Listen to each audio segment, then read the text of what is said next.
Hey listeners, this is your host, Cosmic Naruto. Thank you so much for being here. You can check other videos too. Now let's get on to the video. A fox finds a dragon. It's been a week since the end of the 4th Great Ninja War and our Konoha hero was enjoying a simple life, but due to the loss of his arm and the reward of a new one, he has been prevented from going on missions until the Hokage gives the word. Man, I'm bored, Naruto exclaimed to himself, sitting in his apartment, wearing a white t-shirt and his orange pants. What can you do, Naruto? Kurama replied from inside Naruto's mind. I don't know, but anything has to be better than this, Naruto said as he got up.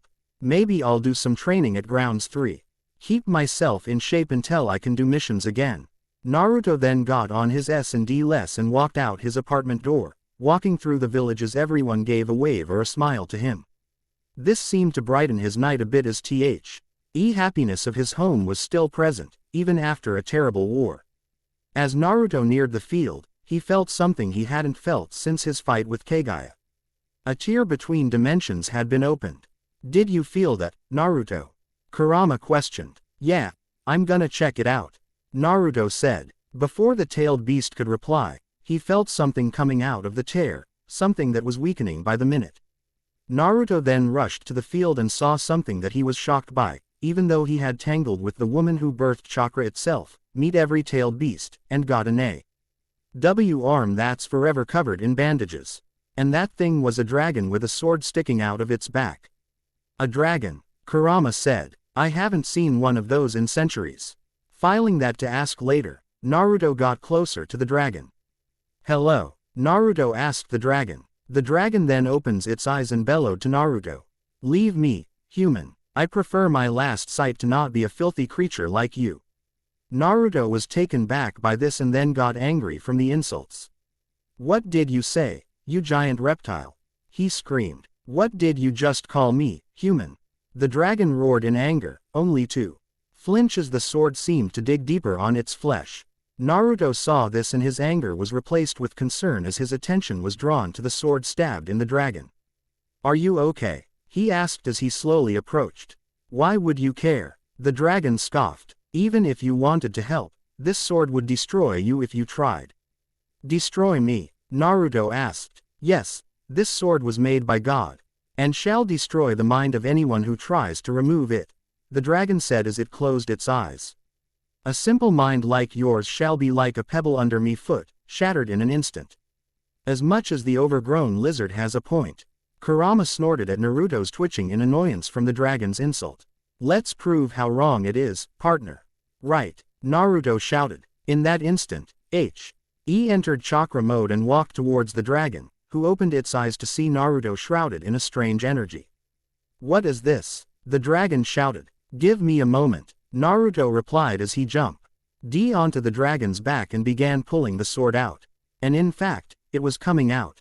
This thing is putting up a fight, said Kurama, as he felt the power of the sword appeared to be on par with the strongest tailed beast. Just a bit more, Naruto said as he kept pulling. No way is this piece of junk stronger than me, Kurama bellowed. Stronger than us? Raah. Naruto and Kurama roared as the sword finally came out with a mighty pull and stabbed itself in the ground, the metal melting where they had grabbed it. The dragon saw this and its eye grew with shock. But that's impossible, it said as it saw the sword slowly disappear. Naruto then jumped off the dragon's back and turned to it with a smile. Nothing is impossible, he said as he approached the dragon. Feeling better. This human. The dragon though and enveloped itself in light. The light engulfs the training field, causing Naruto to cover his eyes. A few seconds later, when the light dies down, Naruto uncovers his eyes to see a beautiful woman with horns and a large tail in a cloak standing where the dragon was. Greetings, human, I am Toru, she said, greeting Naruto. Few seconds until Kurama decided to comment.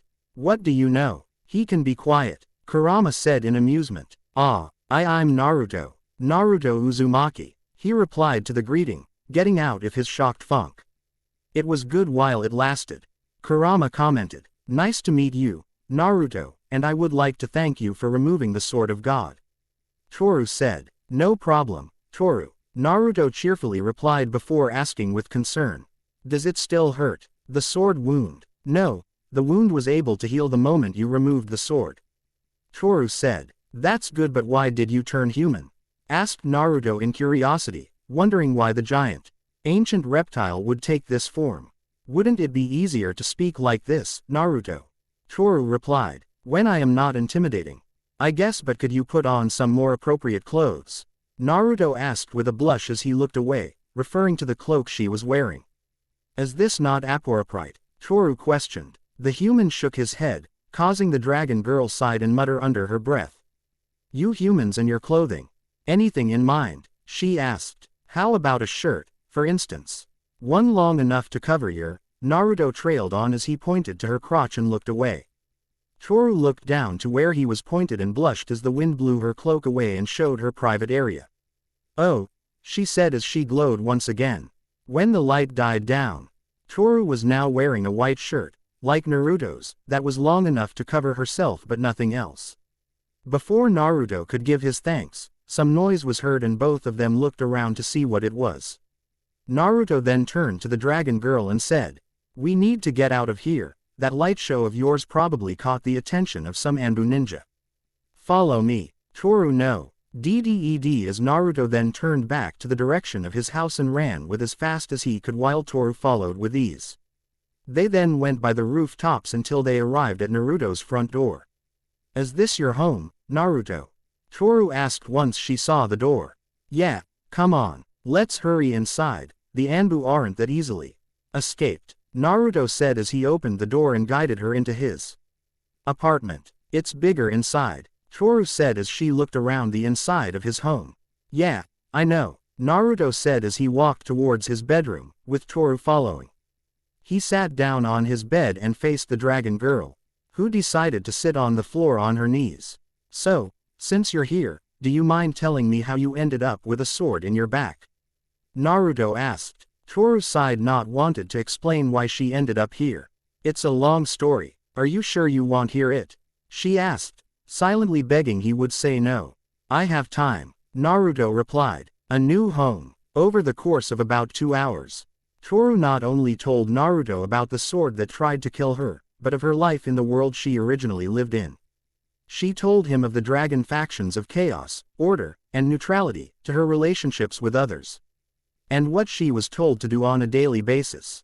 As this was being told to him, Naruto found this sad, horrible, and infuriating. To find out that her life was almost as bad as his made him sympathetic. And so, that's how I ended up here. Toru finished as she looked at Naruto. He decided to do something good for the dragon girl and try and give her a chance at a new life, if accepted. Would you like to stay here? Naruto asked, causing Toru to flinch at the sudden question. What? She let out, completely surprised by the question. I said if you'd like to stay here. You must be tired after all of that, Naruto said as he remembered how she got to his world. Toru fell silent for a few moments, thinking over her options before nodding. Why yes, if you don't mind.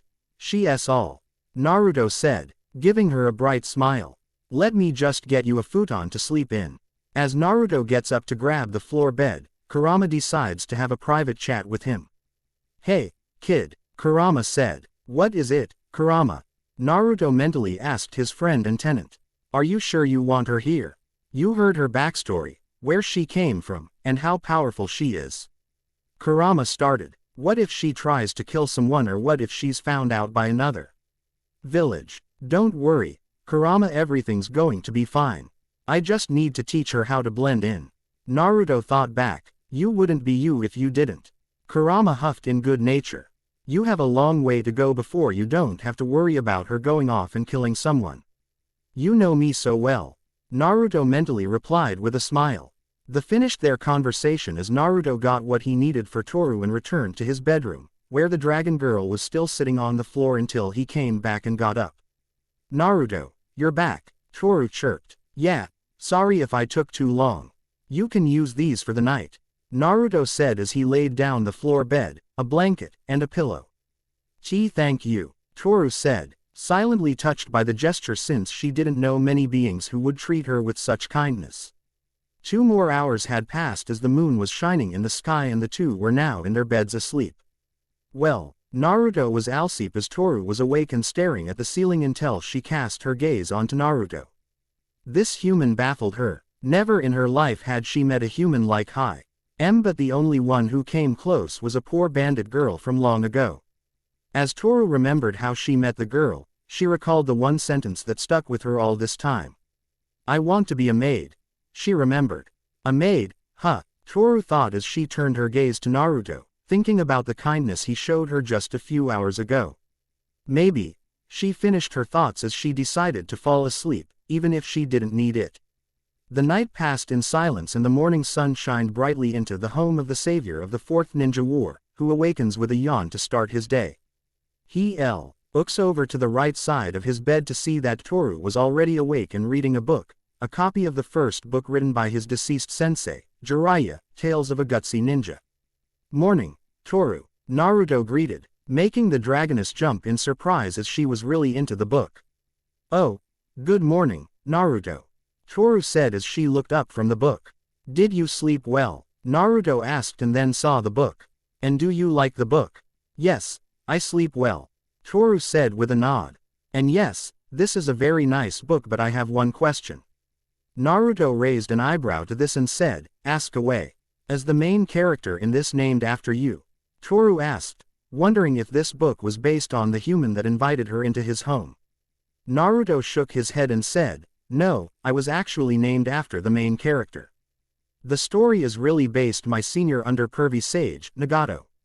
This confused Toru as she asked in puzzlement of the name, pervy sage. "Oh yeah, that's what I call Jiraiya sensei. The one who trained me and wrote that book, for his studying habits," Naruto said as he rubbed the back of his head. "What kind of studying habit?" Toru asked as she raised an eyebrow. "Books." Toru deadpanned at this answer, even if she didn't know what a perv was. The title, pervy sage, seemed to fit him. Naruto then proceeded to get out of bed and make breakfast for the both of them. Talking about what could be done on this new day. Things were going well until he asked what Toru would do now that she was in his world, to which she replied, "Well, Naruto, I've thought this carefully and have made up my mind. So, if you would have me, I want to become your maid." The silence that followed was thick as a stone wall jutsu. Naruto decided to break it. "You wanna be my maid?" Naruto said slowly to fully understand the request. "Yes," Toru said with a nod. "Ha ha ha ha ha. Do it, Kit, and make her wear a sexy outfit," Kurama said mockingly and taking a bit after Jiraiya sensei. "Quiet fox," Naruto thought to silence Kurama. Not that I'm against it, but why?" Naruto asked. "Well, you did save my life yesterday," Toru replied. "I am indebted to you to repay you. And besides, Naruto asked. I think I've fallen for you, Naruto," Toru exclaimed with a blush as she looked away. Naruto just sat there and stared at the female dragon, thinking that if Jiraiya sensei was still alive, this would make him go nuts because it would be the perfect mix of his original gutsy work and his disgusting makeout series. Naruto soon gained a blush as he repeated what she said in his head. Are you sure about this?" Naruto asked. Toru gained a smile as she nodded happily and looked him in the eyes.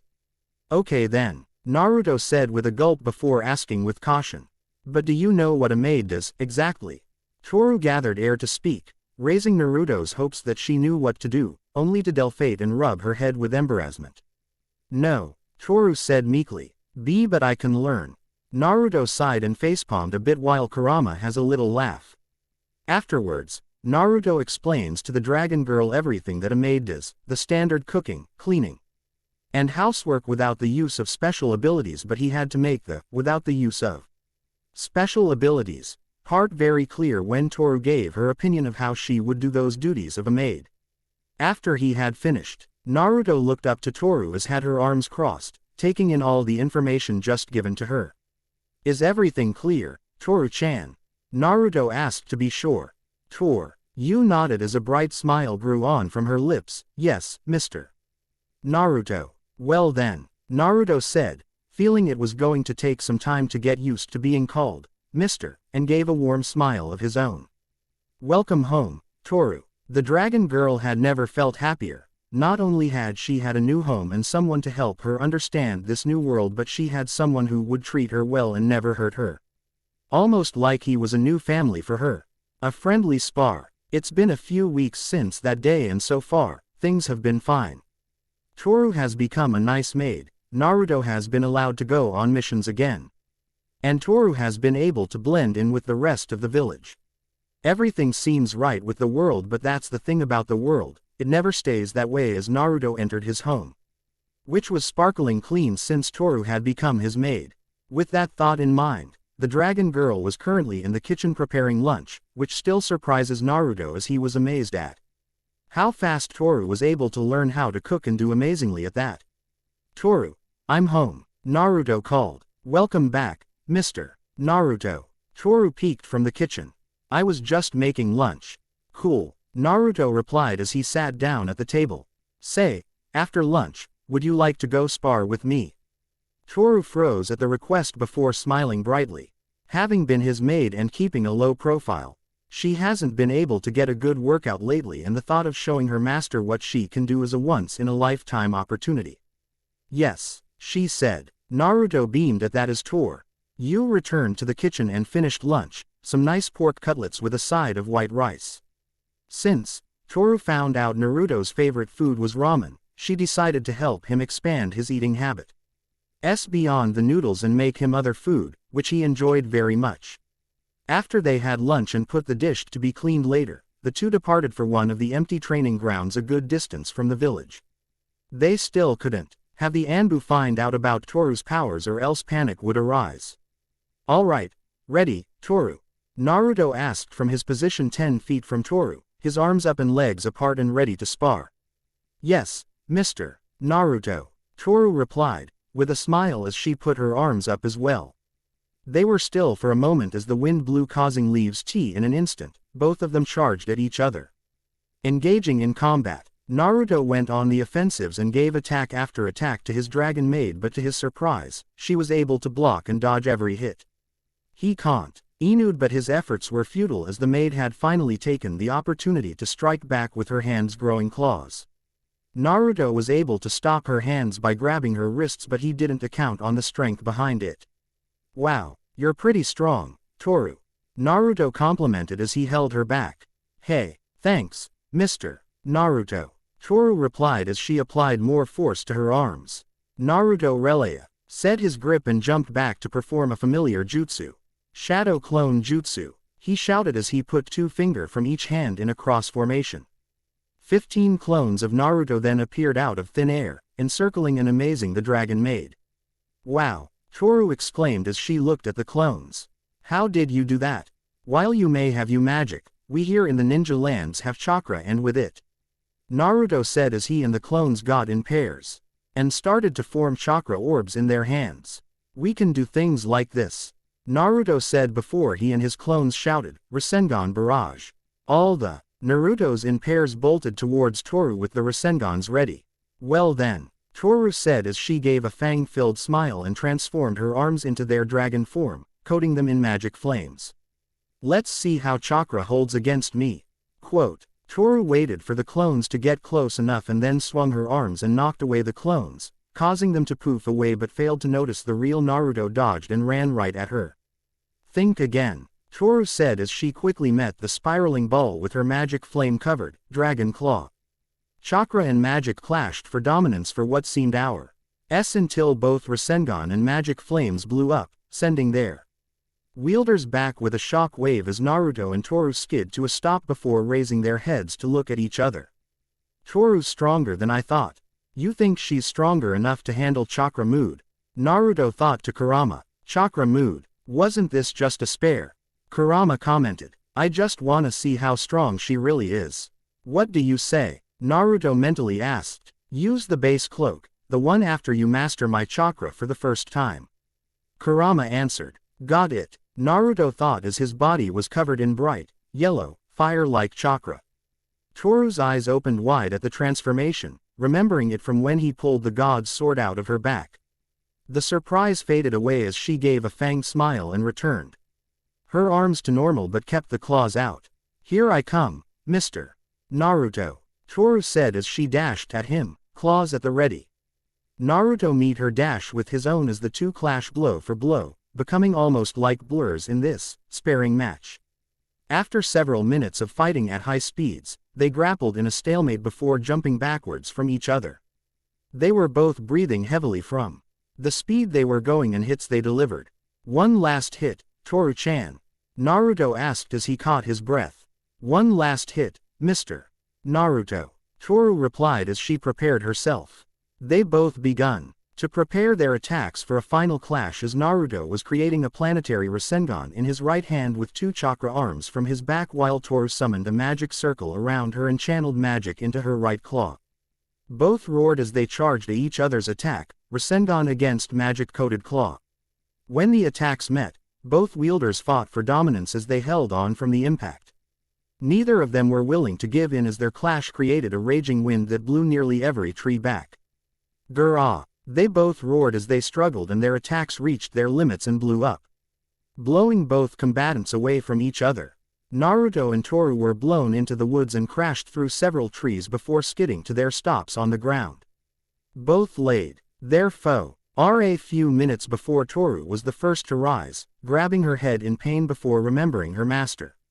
Mr. Naruto, she said as she got up and bolted towards him. Meanwhile, Naruto was laying on the ground in a little pain as he returned to lowered his chakra mode and normal. What a clash, Naruto said as he rubbed his head. That dragon girl is strong. Kurama commented. Yeah, Naruto ate as he got up from the ground and saw Toru run to Naruto with a look of worry on her face. Are you okay, Mr. Naruto? Toru said as she checked him for any injuries. I'm fine, Toru. What about you? He said as he looked over her a bit. I'm fine, thanks, she bashfully said before asking cutely, are you sure you're okay? Naruto laughs a bit and says, yeah, and believe me, I've had worse injuries. Are you serious? Toru asked, not really believing it, even if these ninjas seem stronger than normal humans.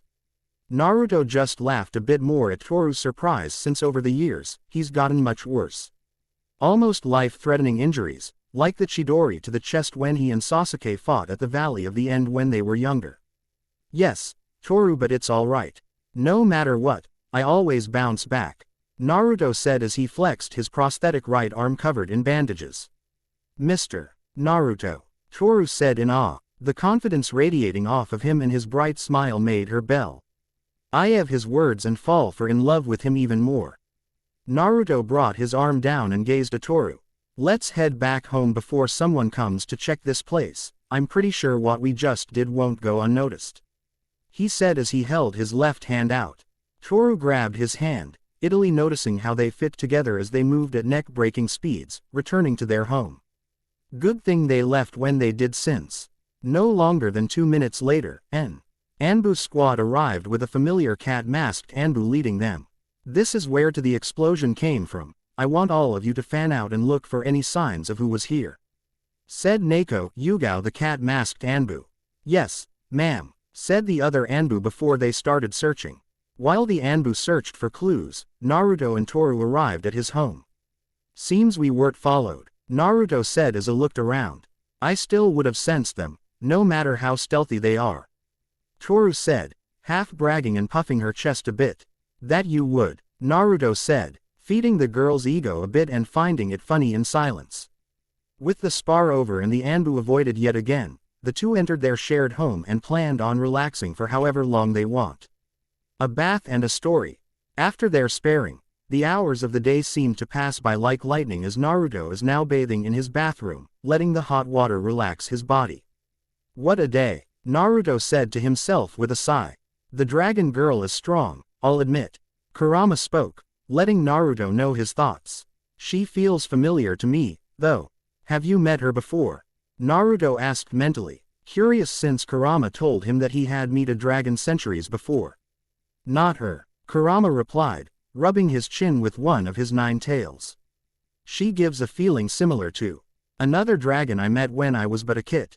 Really? Huh, Naruto thought as he heard the bathroom door open.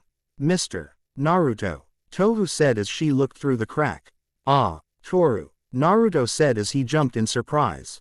I'm sorry to interrupt your bath, but I was wondering if you would let me wash your back.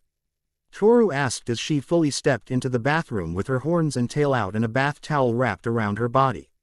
Naruto gulped in nervousness, feeling it would be embarrassing to have her in the bathroom with him, but he replied, sure, you can. He then turns his back to her. As Toru gulps nervously before walking to Naruto and grabbing a washcloth, soaking it in water before moving it over Naruto's back. Like this, Toru stammered as she washed the cloth on her master's back. Why yeah, that feels nice. Naruto stammered as the dragon girl continued cleaning his back, toned back while washing it. The back washing went on for a few minutes until Toru was finished with Naruto's back and rinsed it off. Thanks, Toru, and, while you're here, do you mind if Naruto blushed brighter as he finishes his sentence. Wash your back. Toru started to blush so right that steam started to come from her ears, but a small smile grew on her face. Why yes, I would like that, Mr. Naruto, she said as she placed the washcloth on the edge of the tube before lowering her towel and getting in the tub while turning away from Naruto.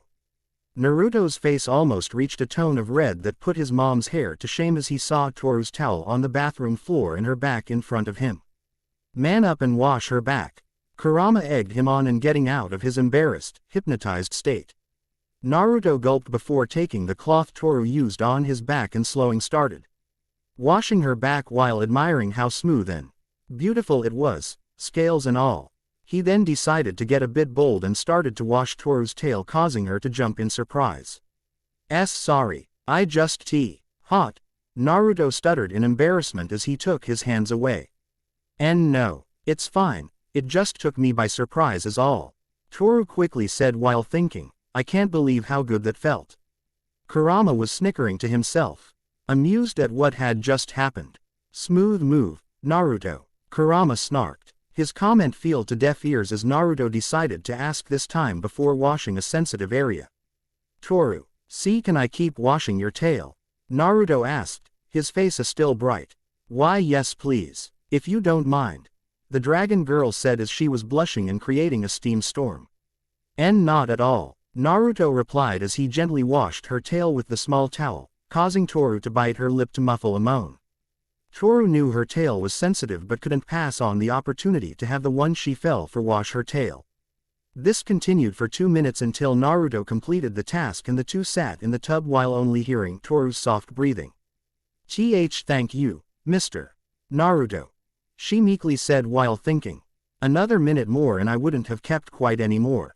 Why you're welcome, Toru-chan, Naruto said while thinking and wiping a bite of blood from his nose, almost didn't make it. Kurama guffawed at that as the rest of the bath went on in silence, both unable to say anything out of fear that the other might take the wrong way, but they couldn't ignore it forever. After what seemed an eternity, the Jinchurki and the dragon girl finished the bath and exited the bathroom, covering themselves with towels. They both stepped out of the bathroom without so much as a word until Naruto's stomach growled, signaling one thing. Let me fix dinner, Mr. Naruto, Toru exclaimed and made a dash for the kitchen, quickly forming clothes with her scales as she went to prepare dinner. Naruto just stared as he could hear Kurama sighing from the awkwardness in the air. Thank the sage of Sixth Path, a little bit more and maybe we would have little dragons around, Kurama quipped, giving a small chuckle afterwards. Shut up, Kurama, Naruto thought as dressed himself in blue pajama pants and a white, sleeveless shirt. When Naruto got to the kitchen table, he saw that Toru had prepared curry and rice. Though it was a somewhat simple dish, it was an excellent meal and Naruto took a great liking to it when Toru added a bit of Naruto fish cake to it, one of his favorite things to eat with his ramen. As the two ate dinner, they had said a thing to each other as the tension from bathroom was still in the air. This went on for several minutes until they both had finished eating and Toru was cleaning up, but while she was doing this, she thought back to their spar and that strange power Naruto had used. Mr. Naruto, she asked as she put the plates in the kitchen sink. Yeah, Toru, he replied, taking his attention from his studying to become a jonin after becoming chunin a week ago. I was just wondering about something, she said as she walked towards him. It's about your power or chakra. What about it? Naruto asked, subconsciously knowing what she was getting and feeling it was time to tell her about Kurama. It feels different than everyone else in the village. Toru said as she looked him in the eyes and played with her fingers. It feels stronger, almost demonic-like.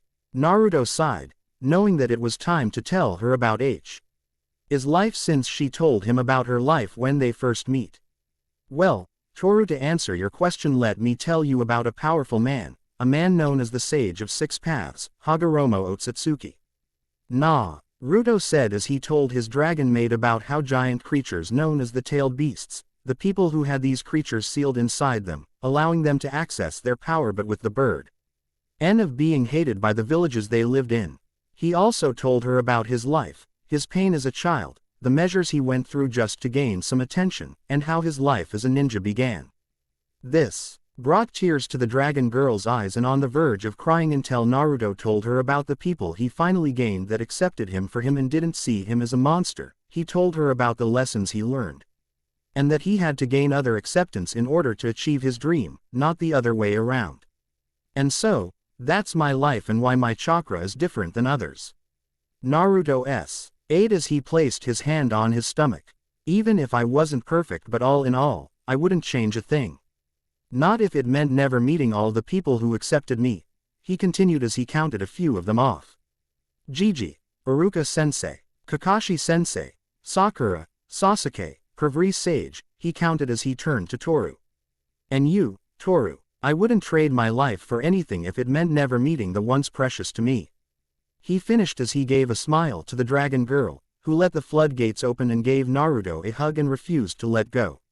I'm glad I met you too, Toru said as she cried into her master's shoulder. I'm glad I meet someone who has treated me with such kindness, who's helped me more than he should have. And I promise if you ever need something from me, don't hesitate to ask. Naruto was moved a bit and let tears fall a bit as he hugged Toru back. Just you being here is enough, he said as he felt her snuggle into him.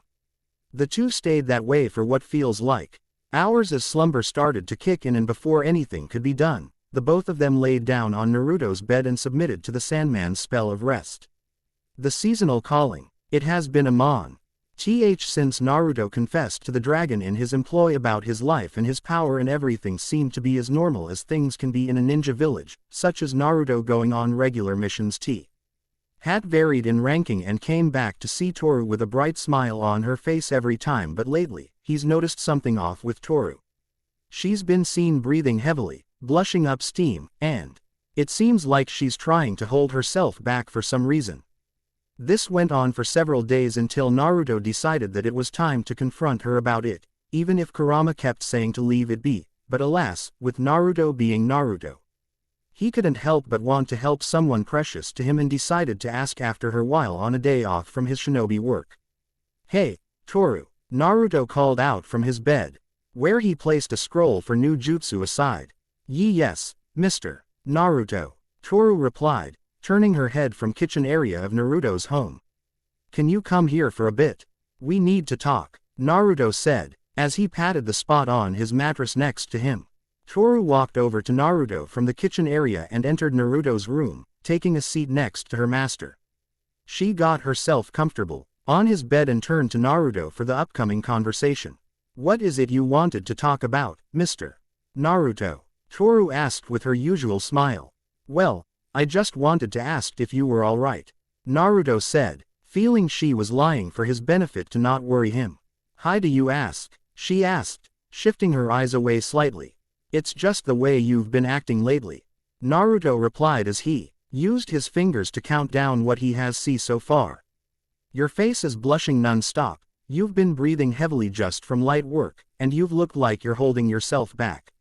Like you are right now, Naruto finished as he pointed to her fingers, gripping the bed quite hard. Oh, she let out as she released the bed. It's nothing, I assure. Why? Toru started, wanting to put her master's worries to rest. But she was cut off by Naruto grabbing both her shoulders and looking into her eyes with concern and caring within his. Toru, please, I want to help, but I can't if you don't tell me what's wrong. He gained a small frown as he finished his speech. Please, Toru, Toru looked deep into Naruto's eyes and saw his kindness and the truth of his words. He wanted to help no matter what it was that was bothering her, but what worried Toru is how he would react to the news, to the truth about what caused her strange behavior lately. "Oh okay, Mr. Naruto, I'll tell you." She started as she looked away a bit. Feeling a little shame. "The reason behind my behavior is because it's..." She finished her explanation with a mumble cause she was still nervous on how he would react. "What, Toru? Speak up," Naruto requested, as he couldn't hear her. "I said it's..." she replied, mumbling slightly louder but still unheard. "What?" Naruto said once again, still not hearing her and slightly annoyed by his maid avoiding the question. Toru just mumbled a bit more until Naruto couldn't take it no more. He grabbed her shoulders and shook the dragon girl with a bit of strength. Get a reaction to cause her to tell him already. "Toru," Naruto shouted, shaking her. "Just tell me." The dragon maid broke the shaking by knocking away his hands and shouting, without thinking. "HRU," then covered her mouth the very next moment and turned away in embarrassment with a red face. "Ha ha ha ha ha ha." Kurama cracked up as he banged a furry fist on the mental cage ground. "Only you, brat. Oh, NLYU would be in a situation like this. Not the time, Kurama," Naruto retorted to the tailed beast as he calmed himself to find a way to help Toru. "That aside, I need to do something to want to do something to help." "So, what do I need to do?" Kurama ceased his laughter and smiled at his friend, partner in battle. Even when he's embarrassing, his will to help others shine through, but that didn't mean he wouldn't milk every last drop of this moment for some amusement. Her instincts are telling her to copulate with the being she has chosen to be her mate. Kurama spoke, using his knowledge of animal kingdom. "That means you, the person being she has chosen. So I'm her mate," Naruto replied, understanding what the demon fox was telling him. "Yes, you," Kurama replied as he closed his eyes to finish his explanation. "And the reason she's been acting as she has, is because she was holding back her instincts. Which, if my memory from a few centuries ago is correct, that's not good for a dragon's health." "Not good for their health?" Naruto asked in worry before asking again. "How bad for her health, exactly?" "Well, in the worst-case scenario, her health will decline steadily and make her weaker and weaker. Her control over magic will gradually lower and it will start to negatively affect her until, ultimately, she dies," Kurama said as Naruto's eyes widened in shock. "What? No," he replied. "Please tell me there's another way." Naruto said. "There is, Kit, and I think know what it is," Kurama said, stating a matter of fact. Naruto gulped as he gazed upon Toru, who as still looking away and breathing heavily. By the looks of it, it seemed as if she was in pain and he hated seeing that. Over the time she's been in his life, he's started to really enjoy her being around him.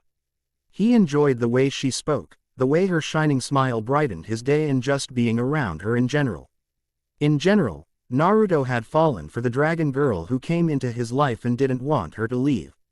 Especially through an unfortunate death by her own anatomy. "Alright, I know what to do," Naruto thought to Kurama before turning to Toru and spoke her name. "Toru," said. Girl jumped a bit before turning back to her master, trying to remain calm. "Why yes, Mr. Naruto. What is it?" she asked with a bit of sweat on her brow. "I thought about how you're acting and looked. So, by chance," Naruto started with a gulp before finishing. "Did you chose me as your mate?" Toru blushed even more as she turned her head in slight shame, knowing she pulled him into something without his consideration. Yes, I have and I'm as sorry, Mr. Naruto," she said as she shook a bit. "Sorry, Toru. Why are you sorry?" Naruto asked as he moved a bit closer to the dragon girl. "Because I have dragged you into something you, most likely, didn't want any part in and burdened you with it as you have already done so much for me." Toru didn't finish voicing her doubts due to Naruto suddenly grabbing her and placing her on his lap, staring right into his blushing yet determined face. "Toru, please don't say those things about yourself. I care about you, I don't see you as a burden or as someone I don't want to have in my life," Naruto said as he brought his left hand up to her face. "I want you in my life and I don't see being your mate as a bad thing, if anything I feel honored," he finished with a smile. And ho honor. Toru stuttered as she instinctively moved closer to him. Yes, over the 2 months since you've come into my life, I've gotten to know you and appreciate you. Your great smile, your positive attitude, and your will to understand a world you know nothing about. I've grown to care for you in a way that's more than just a maid, just a friend. Naruto said as he brought his face closer so their foreheads were touching before saying his final words. Toru, I've fallen in love you. Mr. Naruto, Toru let out as tears of happiness started to fall. She paused as Naruto wiped a tear away and leaned closer to her. Inside of Toru, she could feel the burning desire to mate that had been held back for so long and the love she felt for Naruto mix into one, driving her to do what she has wanted to do for so long now. I love you, too, Toru whispered as the two started kiss, letting their instincts take over and guide them. This went into quick effect as Naruto lowered his left hand from Toru's face and placed both hands on her waist, keeping her on his lap as Toru wrapped her arms around his neck and her tail around his waist. This brought the two closer into each other's embrace as the kiss they shared grew hungrier as their tongues went into wrestle, intensifying the pleasure as their owners continued to kiss for a few minutes until they separated and left a connected trail of saliva as they caught their breaths. Mr. Naruto, Toru said, panting as the heat inside her became too much. I can't hold it anymore. Naruto replied with no words as he let his actions speak for him, gently and skillfully kissing Toru's neck, who possessed a hitched breathing as Naruto's lips graced her skin. The feeling was so, even though her eyes were met with a few scars, it only made her lust increase and want what was about to happen even more.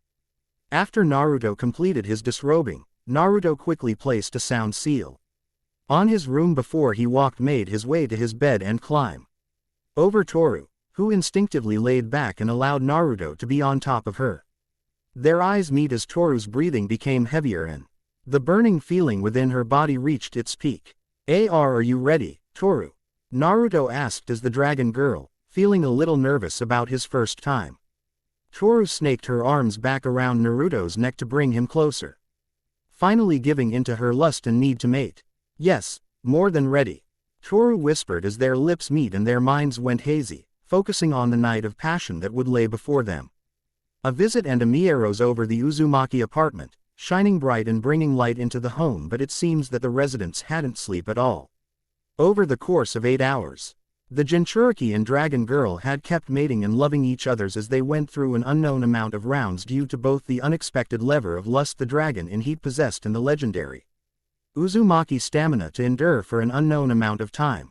Currently with the two, Toru was now seen bouncing on Naruto's lap as the Jinchuriki sat up on his bed, ruined and tattered from their love-making, while he held onto her hips with a vice-like grip and held his chin on her shoulder. He started increasing his pace as he was drawing close to his limit as well, enjoying every moment of it as they both were drawing closer to the edge. Toru, I'm about to, Naruto exclaimed, going even faster.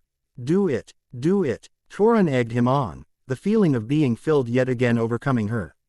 As the warm, calming feeling came to the girl, Toru gave out a loud combo of a roar and a pleasure moan as she arched her back at the sensory overload. After 5 seconds of moaning, Toru then pulled Naruto close and slammed her lips into his and engaged in another hungry kiss, their tongues dancing around each other as she pulled his waist as close as she could with her tail and grow her crotch into his as the hot cream began to overflow once again as the kiss went on for 3 minutes until they separated due to the need of air. They collapsed onto the bed, breathing heavily, and keeping in each other's embrace as Naruto slid out of her. That was, Naruto panted as he held Toru. Wow, how was it for you, Toru? Said Dragoness turned to him with a pleased, tired smile. Wonderful, even better than I imagined, she exclaimed happily, placing her head on his chest. Naruto smiled back as the exhaustion started to set in and he started to fall asleep with the dragon girl still in his arms. Toru saw this and cuddled into his chest while using her tail to pull the covers over them and close the curtains over the window in his room. When this was done, Toru started to feel herself becoming claimed by exhaustion and wonder on thing before she submitted to slumber. Who knew a human could make a dragoness in heat this tired? As the two sleep, Kurama was grinning fro. ear to ear and laughed a bit at his friend being tired out so greatly. He's gonna need a new bed, Kurama commented as he decided to take a nap in his little cage. Time skip, 5 hours later. As the two sleep and regained their energy, the Hokage, Tsunade, was currently having a meeting with the Anbu that investigated the training ground where Naruto and Toru fought, presenting a report on what might have caused the damage. Yugao, what have you found? Tsunade asked, hoping that something was found over this investigation. Nothing, Lady Hokage. I'm afraid we still haven't found anything, no weapons, no footprints. Not even a single strand of hair. It's as if magic was at work, Yugao said, frowning a bit behind her mask. Tsunade signed as she rubbed her head to try and cure it from tea. Headache that had been growing due to this investigation. It had been a month since that unknown battle between who knows who with who knows what kind of power, and they didn't anything at the scene. Just scorch marks and craters of impact. If they didn't find the ones who causes the damage, and soon, Tsunade would have to call off the investigation and leave a potential threat in her village that was hiding in plain sight. Lady Tsunade, Shizunbi called out, entering the room to see her master a bit more stressed than usual while doing her job. What is it, Shizune? Tsunade replied, still rubbing her head. You seem a bit more worked up than normal and I'm a little worried for your health. So maybe, I think you should take some time off, Shizune suggested, genuinely worried for her longest companion's well-being. Time off? Suand asked, looking at her strangely. You never tell me to take time off, not even when I try to order it. I know, Lady Tsunade, Shizune said, beginning to explain her reasoning. But this much stress is extremely bad for you. So, maybe you could go out and take a walk through the village or even visit Naruto. He is like a grandson to you. Tsunade hummed as she held her chin before coming to her decision. Quote, alright, I guess I have been working too hard lately, maybe visiting Naruto will help calm me down, Tsunade said as she got up from her desk, unaware that the visit to Naruto's home would be more than she hoped for. Meanwhile, back with said blonde, Naruto and his mate, Toru, were now dressed in clothing form-changing scales. And standing in front of Naruto's ruined bed. Sorry about the bed, Mr. Naruto, Toru said sheepishly, knowing she was being very rough while they were mating on it through digging her claws into it. Don't worry, it was more worth it, Naruto replied as he grabbed her hand, gently rubbing his thumb over the top of her hand. Toru blushed a bit before giving Naruto a little kiss on the cheek. So, do you know any spells that could fix my bed? Naruto asked, needing a solution to the problem before them. Actually, yes, I do know a spell that could fix it, Toru answered while holding up her right hand. Before Naruto could voice his appreciation, a knock on the door drew both of their attention, wondering who was at the door. They both went to the front door to gain the answer to this question. Who is it? Naruto asked, leaving Toru's side to step to the door. It's me, Naruto, a voice said, revealing itself to be Tsunade, or as Naruto liked to call her. Granny, Naruto exclaimed, backing up a bit. Granny, Toru questioned, not knowing who it was. Who's Granny, Mr. Naruto? She's the Hokage, the woman in charge of the entire village. Naruto whisper yelled as he looked around to his destroyed room from his and Toru's little session. If she sees that, she's gonna ask questions that I can't answer without revealing your true nature. He continued to say as a thought came to his head. And she's my grandmother figure, so you can't threaten her, Naruto said before Toru could say a word. How did you know I was gonna say that? Toru asked amazed, wondering how he knew she was going to say something threatening about Naruto being with another woman. Can you read minds? Call it a sixth sense, Naruto answered while Kurama commented. And Bako, say I told you animals with mates will be incredibly protective of them from anyone of the same gender as them. Even a small kid would know that. Anyway, could you please fix the bedroom quickly while I answer the door? I don't want her asking questions about what, though amazing it was, happened on my bed, Naruto said as Toru brought magic circles up in her hands. Yes, Mr. Naruto, she said as she went back to his room and worked her magic, literally. Naruto watched as his room door was closed before answering the front door, confident on his new mate's skills. When he went and opened the door, one Tsunade of the Senju was there. "Hey, Granny," Naruto greeted with a small smile and silently hoping he didn't hear the conversation with his maid unofficial wife. "Hello, Naruto, IKN. This visit is a bit sudden, but I thought visiting you on while I'm on a break would help relieve some of the stress I've been feeling lately," Tsunade said with a smile. "Sure, I don't mind. Come on in," Naruto said as he stepped out of the way and let her enter his home. Tsunade looked around the home and saw that even if it was a bit cleaner than the last time she was over, it appeared that the place was the same. "Well, this place hasn't changed much," Tsunade commented. "I know," Naruto said, rubbing the back of his head. "But it gives you that homey feeling," Naruto finished, remembering this as a sort of sanctuary. It was a bit lonely until a certain dragon came into his life and made his home feel more like a home. Tsunade nodded in agreement, knowing that every person needs their own PLND from the outside world. As she turned back to her grandson figure, she heard a door open and turned to see a woman in a maid suit, Toru, who retracted her horns and tail, come out of Naruto's bedroom. "All done, Mr. Naruto," she said as she looked forward and laid eyes upon Tsunade. The silence that came afterwards was thick, noting that only birds chirping outside could be heard before Tsunade turned to Naruto. "Explain," Tsunade said, wanting answers to the mysterious woman coming out of Naruto's room. "Well, this is Toru. She's my maid," Naruto said to his Hokage grandma, who looked back to Toru and was silently judging her. "Yes, it's nice to meet you, Miss Tsunade," she said with a smile and bow while she thought, if she tries anything with my Naruto.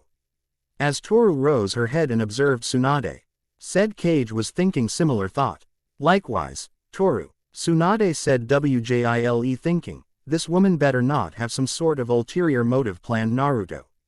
Because if she does, finally deducing this was not starting off well, Naruto stepped in and offered something to calm the tension, reminding himself of Tsunade's reason for being here. "Well, now that we've gotten the greetings out of the way, why don't we all have some tea?" Naruto said, hoping that nothing will go wrong. "You did say you needed to relax a bit, Granny." "Excellent idea, Mr. Naruto. I'll make some right away," Toru chirped as she went to the kitchen area, giving a not so subtle growl as she passed Tsunade. Both Tsunade and Naruto caught this, as the latter was sweating a bit. Tea and worrying about Kurama's advice on the protectiveness of his maid and to what extent it reached. "Where did you find her?" Tsunade bluntly asked, wanted to discover the reason why this woman was Naruto's maid and possibly living in his apartment with him. Naruto gulped as he led Tsunade to his kitchen table and sat down, trying to think of a good cover story. "Then I found her in the WDS and she's a magic dragon that fell in love with me." This was a death sentence for multiple reasons, keeping a giant and deadly secret from the village, keeping it from the strongest woman in the Ninja lands that could break his skull with one punch, and, yet again, his situation was a mix of Jiraiya's underappreciated, gutsy ninja, and the sexist, make-out, series. "I'm waiting, Naruto. Soon," Aide said from her position across from him, tapped her foot on the floor. It happened about 2 months ago, on the week when I wasn't allowed to go on missions until you said, with needing time to get used to my new arm and all," Naruto said as he waved his artificial right arm around. "Yes, I remember," Tsunade said, listening to every word. "I heard something in the forest and I went to investigate, where I found Toru covered in injuries and blood with a large shuriken in her back," he continued, leaving out the part about her being a dragon and the large shuriken being a magic sword. Tsunade lost her impatient look and gained one of shock as she covered her mouth. "My God," she said. "Yeah, and the worst part, it wasn't a normal shuriken. It was infused with a special jutsu tea. Would slowly kill the victim by injecting them with a special poison, but thankfully, Toru was stronger than she seemed and withstood it until I arrived and pulled it out," Naruto said. "But what about the poison? How did you get it out of her?" Tsunade asked as she looked to Toru, who was listening to Naruto's cover story and was just about done with the tea. "I used some of my special chalk raw to burn the poison away and heal Toru's wound," Naruto said, finishing his half-true story of how he met and saved Toru.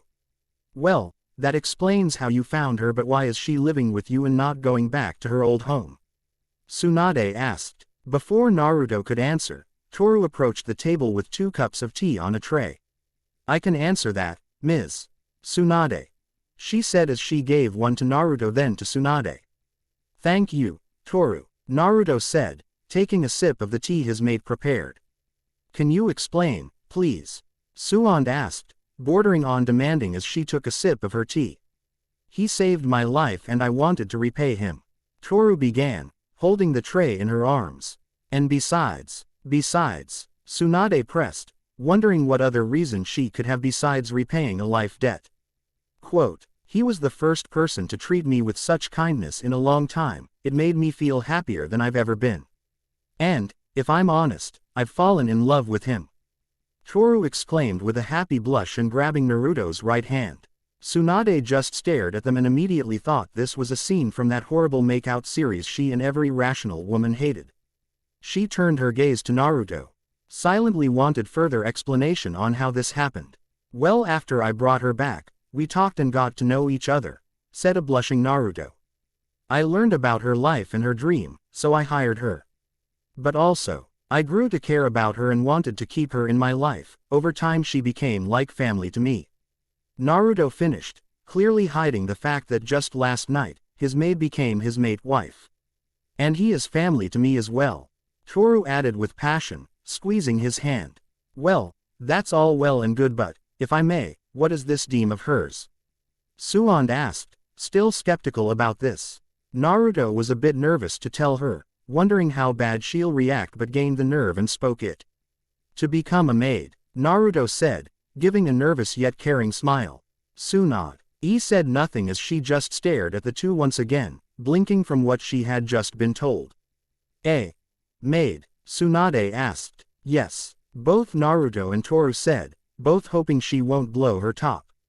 Tease. Tsunade was feeling rather conflicted at the moment. She didn't know whether to call what she was staring at dumb luck, a miracle, or completely insane.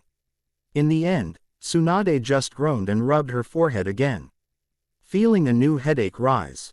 I need some sake. Suand groaned out, needing something stronger than the tea she was having. Sorry, Granny, no sake here, Naruto replied, feeling gray. At relief that she believed the cover story and didn't explode in annoyance and rage from the news. 3 hours passed as the visit came to an end. Tsunade left the apartment and closed the door behind her, leaving Naruto and Toru to their own, but the dragoness couldn't help but stare at her chest a bit and feel inferior to Tsunade's size. Naruto noticed this and knew just what to say. You don't have to compare yourself, Toru, Naruto said as he went to her and wrapped his arms around her, pulling her into his embrace. You're perfect, just the way you are, he said looking into her eyes. Thank you, Mr. Naruto, she said as she snuggled on him. Always, Toru, Naruto replied. As the two hugged, Toru started to feel hot again as she slowly slid her hand to Naruto's waist and got a jump from the man. He broke the hug and saw that Toru was blushing like mad, just like she has for the past week. Mr. Naruto, may I ask you a favor? Toru asked with a glint in her eyes. No need, Toru, I have a feeling I know what you want, he said with a blush as he took her hand and leading her to his room. Just let me place a seal on my bed to help increase its endurance. He finished as pick up a brush and a slip of sealing paper. As Naruto did this, Toru quickly placed her hand on the wall and coated the floor, walls, and ceiling in magic circles. Naruto noticed this as he looked up from his almost done with the endurance seal. Toru, what was that? He asked. Just a sound-canceling spell to prevent any noise from escaping the room, she said with her usual, bright smile. I guess that saves time on a sound seal, Naruto said as he finished the seal and placed it on her bed. It's done. Excellent, Toru said as she wrapped her arms around Naruto's neck and fell on the bed with him on top of her. Eager, aren't we? Naruto asked, getting into it and leaned in. Yes, it was extremely difficult to hold it the first time and this time is even stronger. Toru to a seductive look. Well, you don't have to hold back anymore, Naruto whispered as he claimed her lips. Toru kissed back hungrily as she turned her scale clothing back to normal and coiled her tail around Naruto, bringing him closer as she got to work tearing of his clothes. Meanwhile on the Hokage mansion, Tsunade had returned from her visit and walked into her office where Shizune was looking up from reading a book. "How was your visit to Naruto, Lady Tsunade?" she asked. Tsunade turned to Shizune and let out a sigh. "You're not gonna believe it," she said before telling her apprentice all about her visit. "One explanation later, and that's when I left," Tsunade said as she took a sip of some sake to ease the headache of having to retell the strange visit to her somewhat grandson. Shizune was a little shocked at how Naruto just took in a random girl, gave her a home and a job, and possibly fell in love with her. "Well, that is an interesting visit to say the least, but I wonder how they get along," she asked. "From the looks of it, they seem to be good fiends or family as they said it, but I'm sure everything is fine," Tsunade said as she got up from the couch. "And besides, it's Naruto. He can take care of himself." Rhythm of his hips with her arms around his neck and her right hand gripping into his hair. "Yeah, and someone like him deserves to be loved," Shizune said, feeling happy that Naruto found someone who was a lot like him in a way. "No doubt," Tsunade said, taking another sip of sake. What they didn't know was that the couple was indeed giving each other love. And with the seals in the bed and to muffle the noise, they'd be showing it for a long time. Meeting the Emperor. The moon shined bright in the midnight sky as Naruto and Toru were laying in Naruto's bed, catching their breath after another extreme love session, feeling at peace in each other's embrace as the moon shined in through the window. "I will never get tired of that," Naruto said as he felt Toru's on his chest, the horns tickling him a bit. "Agreed, Naruto," Toru agreed, feeling wonderful being with the man she loved. The two looked into each other's eyes as they kissed once more before submitting to slumber. But not before Naruto said, "Toru, I'm glad you came into my life." The dragon girl heard this and replied by snuggling closer as they both fell into a much-needed sleep, but alas, they both were unaware of a portal opening several miles from Konoha and an angry-looking old man dressed in a tattered cloak stepped out. "So, this is where you ran off to, Toru," the man said as he looked around, taking note that he was in a forest. He then closed his eyes and focused his energy, searching for something until he found it. "There you are," he said as he started walking towards Konoha. Sensing his daughter's power, unknown to said old man, his presence was felt by one nine-tailed beast of great power.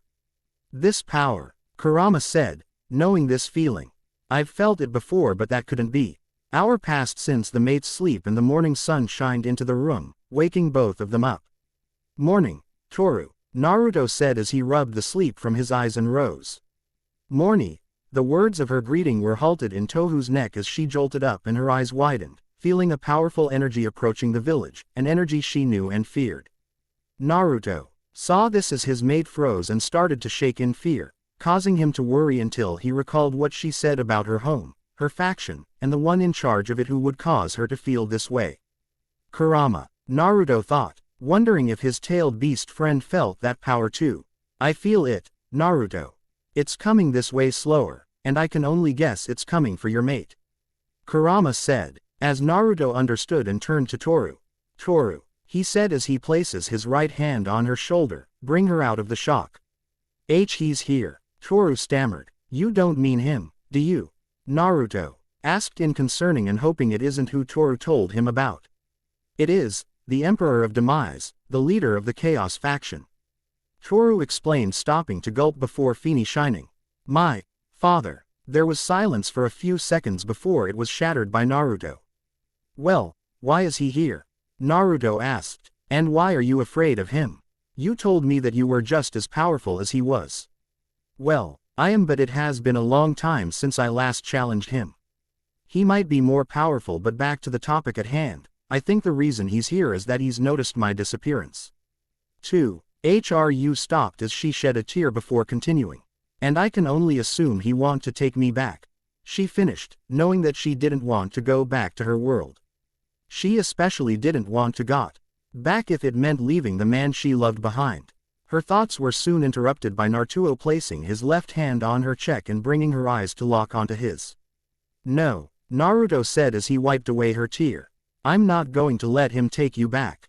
You're happy here and I'm happy you're here. Maybe your dad's word is law in your world, but here, he's got no say. Not while I'm here with you." He finished with a determined yet caring smile. Naruto then closed the distance and gave Toru a comforting kiss, which she leaned into and let its warmth fill her. After a full minute, Naruto broke the kiss with Toru and put his forehead against hers. Toru, you don't worry about your dad. I promise, Naruto said. But how? He's the most powerful chaos dragon in my world. Toru countered in worry. With Kurama's help, I can handle him, he said as the dragon girl still looked worried. But what if you? Toru started until Naruto stroked the back of her head and calmed her again. I can handle him, Toru. I did help save the world, you know, Naruto said, remembering the Fourth Ninja War.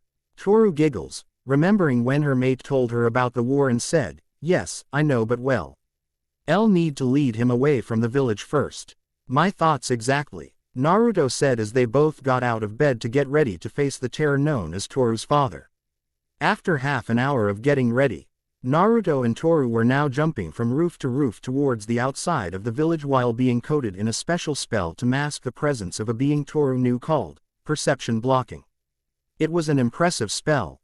It worked so well that even when they passed a few scouting Anbu, who didn't even notice, and they were supposed to be the stealthiest in the village.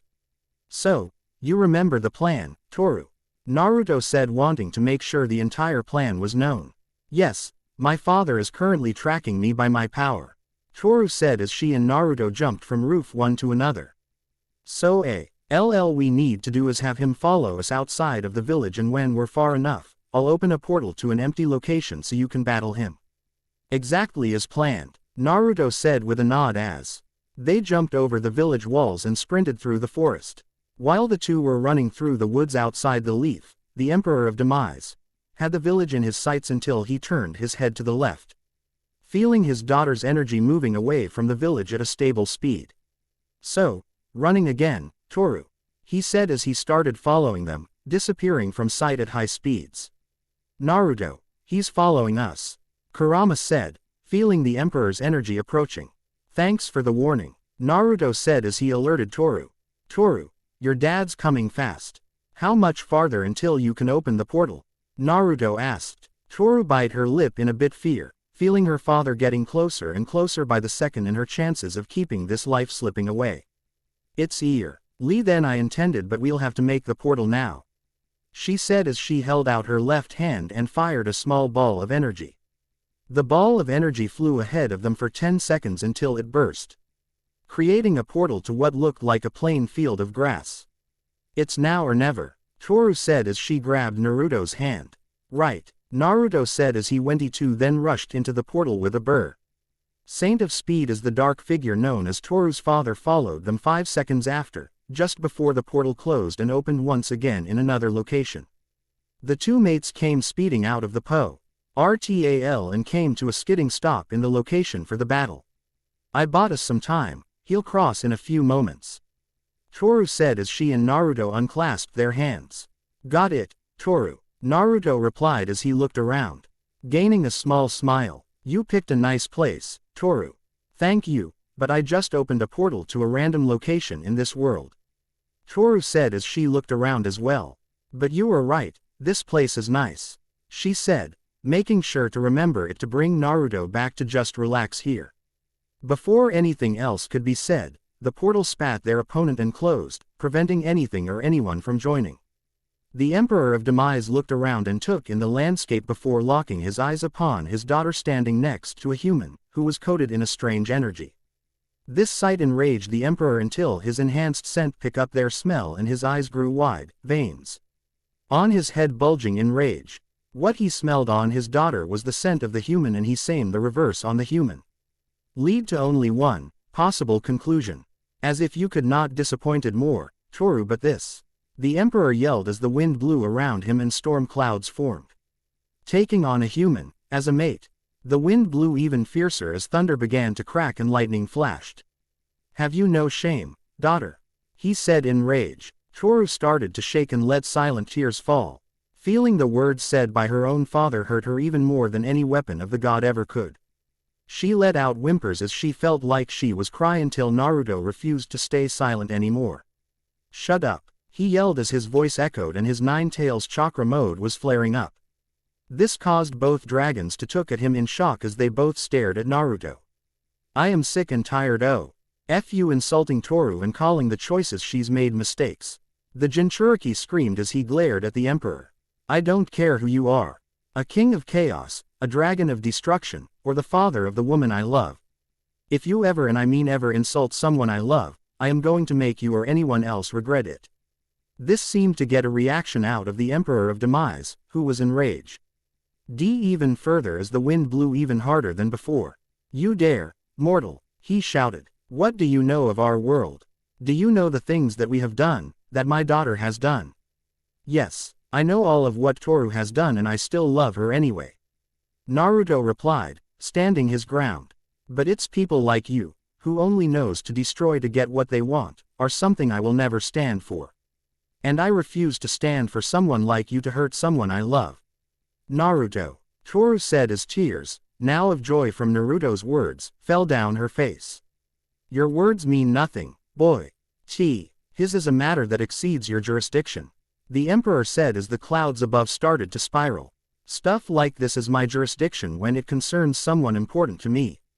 Naruto said as he started walking towards Chaos faction leader.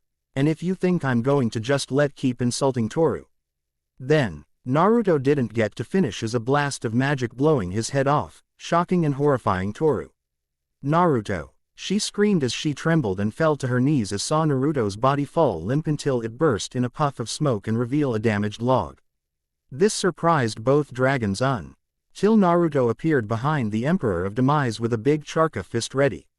You missed, Naruto said as he slammed his attack into the chaotic dragon's face, launching him to his right and into ground, causing a cloud of dirt to kick up. Toru just stared in shock at her mate being alive until she jumped to her feet and ran to Naruto, giving him a tight hug as she felt let her tears fall once again. You're okay. You okay? Toru cried as she embraced him. Naruto wrapped his arms around Toru and rubbed the back of her head to calm her down as she shook in his arms. It's all right, it's all right. After everything I've been through, I'd never be killed by something like that, he said as he continued to comfort her. Are you sure you still want to take him on alone? She asked in worry, remembering the plan as she calmed down enough. I don't think he'll let his guard down a second time. You don't have to worry, I'm one of the strongest in the village. Naruto said as he broke the embrace and put his forehead on hers. I'm not gonna die here, I promise. The two broke their embrace as they turned to see the Emperor of Demise standing in the spot where he had been launched to and he was at the limit of his anger. You got lucky, boy, but won't find me lowering my guard again, the Emperor said as he flared his purple magic around him. I know, it's time to get serious. Naruto said as he entered his 6 paths mode with 9 Truth Seeker orbs forming at his back. This caught both dragons by surprise at the amount of power coming from the human, almost as if he had the power of a god by his side. This power, the Emperor of Demise muttered as he prepared himself for battle by raising his power while thinking, this power feels so familiar yet different. Whatever this boy is or whatever power he has, I can't underestimate him. As the two figures of incredible power were about to face off, Toru couldn't help but worry as she waited for the battle to begin. Naruto, she thought as she brought her hands together, please win. Side note, before anyone says anything, I looked it up to see if Naruto still has his Sage of 6 Paths powers and he does. The fight for Toru, Naruto and the Emperor of Demise continued to stand still as the wind roared and lightning crashed around them.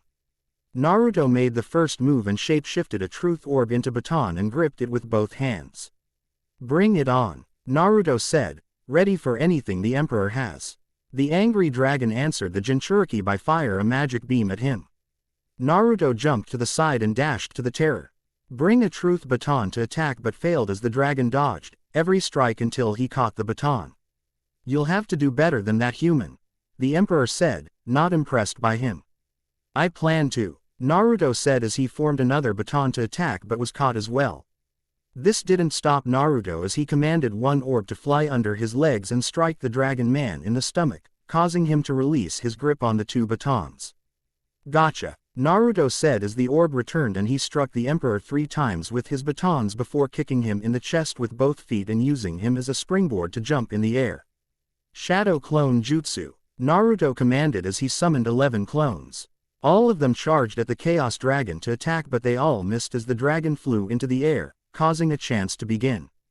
The Emperor of Demise quickly turned around and met Naruto and his clones' charge. He dodged attack after attack as they kept trying to land a hit, but was soon caught in 4 chakra hands as 2 Naruto clones were at his left and right. The Emperor felt it was difficult to escape as the original Naruto and his other 8 clones formed Rasengans in their right hands. Rasengan Barrage, they yelled as they all flew and crashed their attacks against him. As the Emperor was being hit by all the attacks, spinning at ferocious ferocity, his magic flared up as he let out a roar of anger.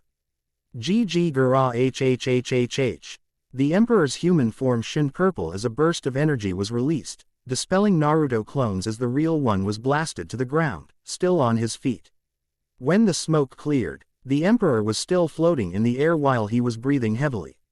He was surprised that a technique created by the humans in this world could leave him so tired, but he quickly regained his strength and turned his sights to Naruto, glaring at him with fury from being exhausted and injured a bit by a human. "Me, human," he said as he held out both his hands, magic circles forming, with purple lightning dancing around them. "I dare, and I'll do more than just scratch you this time," Naruto replied as he retracted the batons back to their orb forms. He held his hands to the side, as 4 chakra hands formed from his back and started forming chakra into shuriken forms in both hands. "Die!" the Emperor of Demise yelled as he fired 2 beams of his powerful magic. Rasen's Hurricane. "Nah!" Naruto screamed back as he threw 2 giant chakra shurikens to meet the Emperor's blasts. The 2 attack crashed into each other as a giant explosion filled the battlegrounds. The force was so much that Toru had no choice but to create a magic barrier around herself to stand her ground. Amazing," Toru said as she lowered her arms from her face. "Naruto is actually matching father. In all her life, only few could match the Emperor of Demise's power, and only gods and goddess could surpass it. To actually see her mate match this power was a once-in-a-lifetime sight." Back to the battle, Emperor dove to the ground before pulling up and flying towards Naruto, who used the Truth Seeker orbs to create a dome to shield him. When Naruto lowered the dome, he saw the Emperor was flying straight for him with a fist coated in magic reared back. Naruto thought fast and commanded 4 chakra arms in front of him, molding a massive amount of chakra. "Massive Rasengan!" Naruto screamed as the Emperor of Demise cashed his fist against the Rasengan. The struggle between their attack was almost won by the Emperor, until Naruto put more force into his attack and blew the dragon back, sending him crashing into the ground.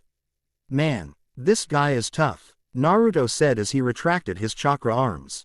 The Emperor of Demise roared as the dust cloud was blown away and a magic circle appeared above him. "Enough of this. It's time to die, human," he snarled as his body started to glow and change. In a matter of seconds, the Emperor became his true form, a huge crimson dragon with a white fur mane and long whiskers. This caused Kurama's eyes widened in recognition and chuckled. "To think it was him all along," Kurama said. "What do you mean, Kurama?" Naruto thought back as he saw the Emperor flapped his wings to fly. "Remember how I said I haven't seen a dragon in centuries? The last dragon I saw and battled was him, the father of that mate of yours," Kurama said. "To think you, my container, old become the mate of his spawn is beyond me." "What?" he thought as the Emperor took to the skies. "Your time has come," the Emperor said as he opened his mouth, unleashing a beam of dragon breath. Naruto dodged to the side, but he didn't get a chance to rest as the dragon started to rapid fire, causing Naruto to continue to dodge as dirt clouds started to pick up and blind both of them. "If that's true and he went head to head with Kurama, I got to step it up and meet his power," Naruto said as he stopped dodging and summoned more chakra. As the Emperor was about to fire another beam, his focus was cut off when a giant yellow fox with 9 tails and black marks around its body appeared from the dust cloud. "Tailed beast mode," Naruto shouted as he looked up at the dragon, who was hawked. See this as he remembered a great battle with a fox such as this. "You," the Emperor shouted as he charged up with magic power and dove towards the fox. "Bring it on," Naruto and Kurama said as they took flight and meet the dragon's attack. Their heads collided into each other as their energies formed domes and battle for dominance. To think the demon I fought so long ago would be reduced to this.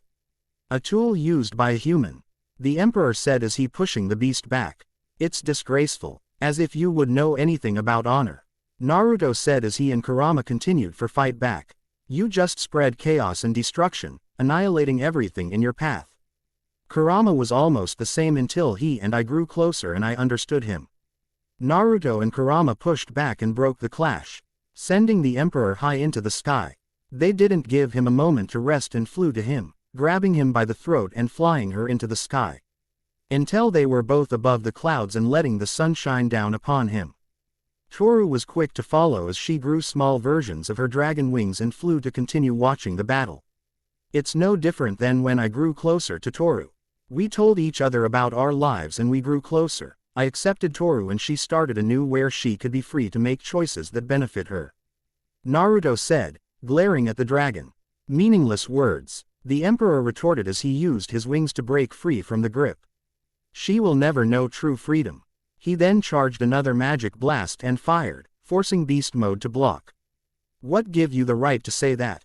Naruto said as he charged again. As long as I'm here, I'll make sure she does.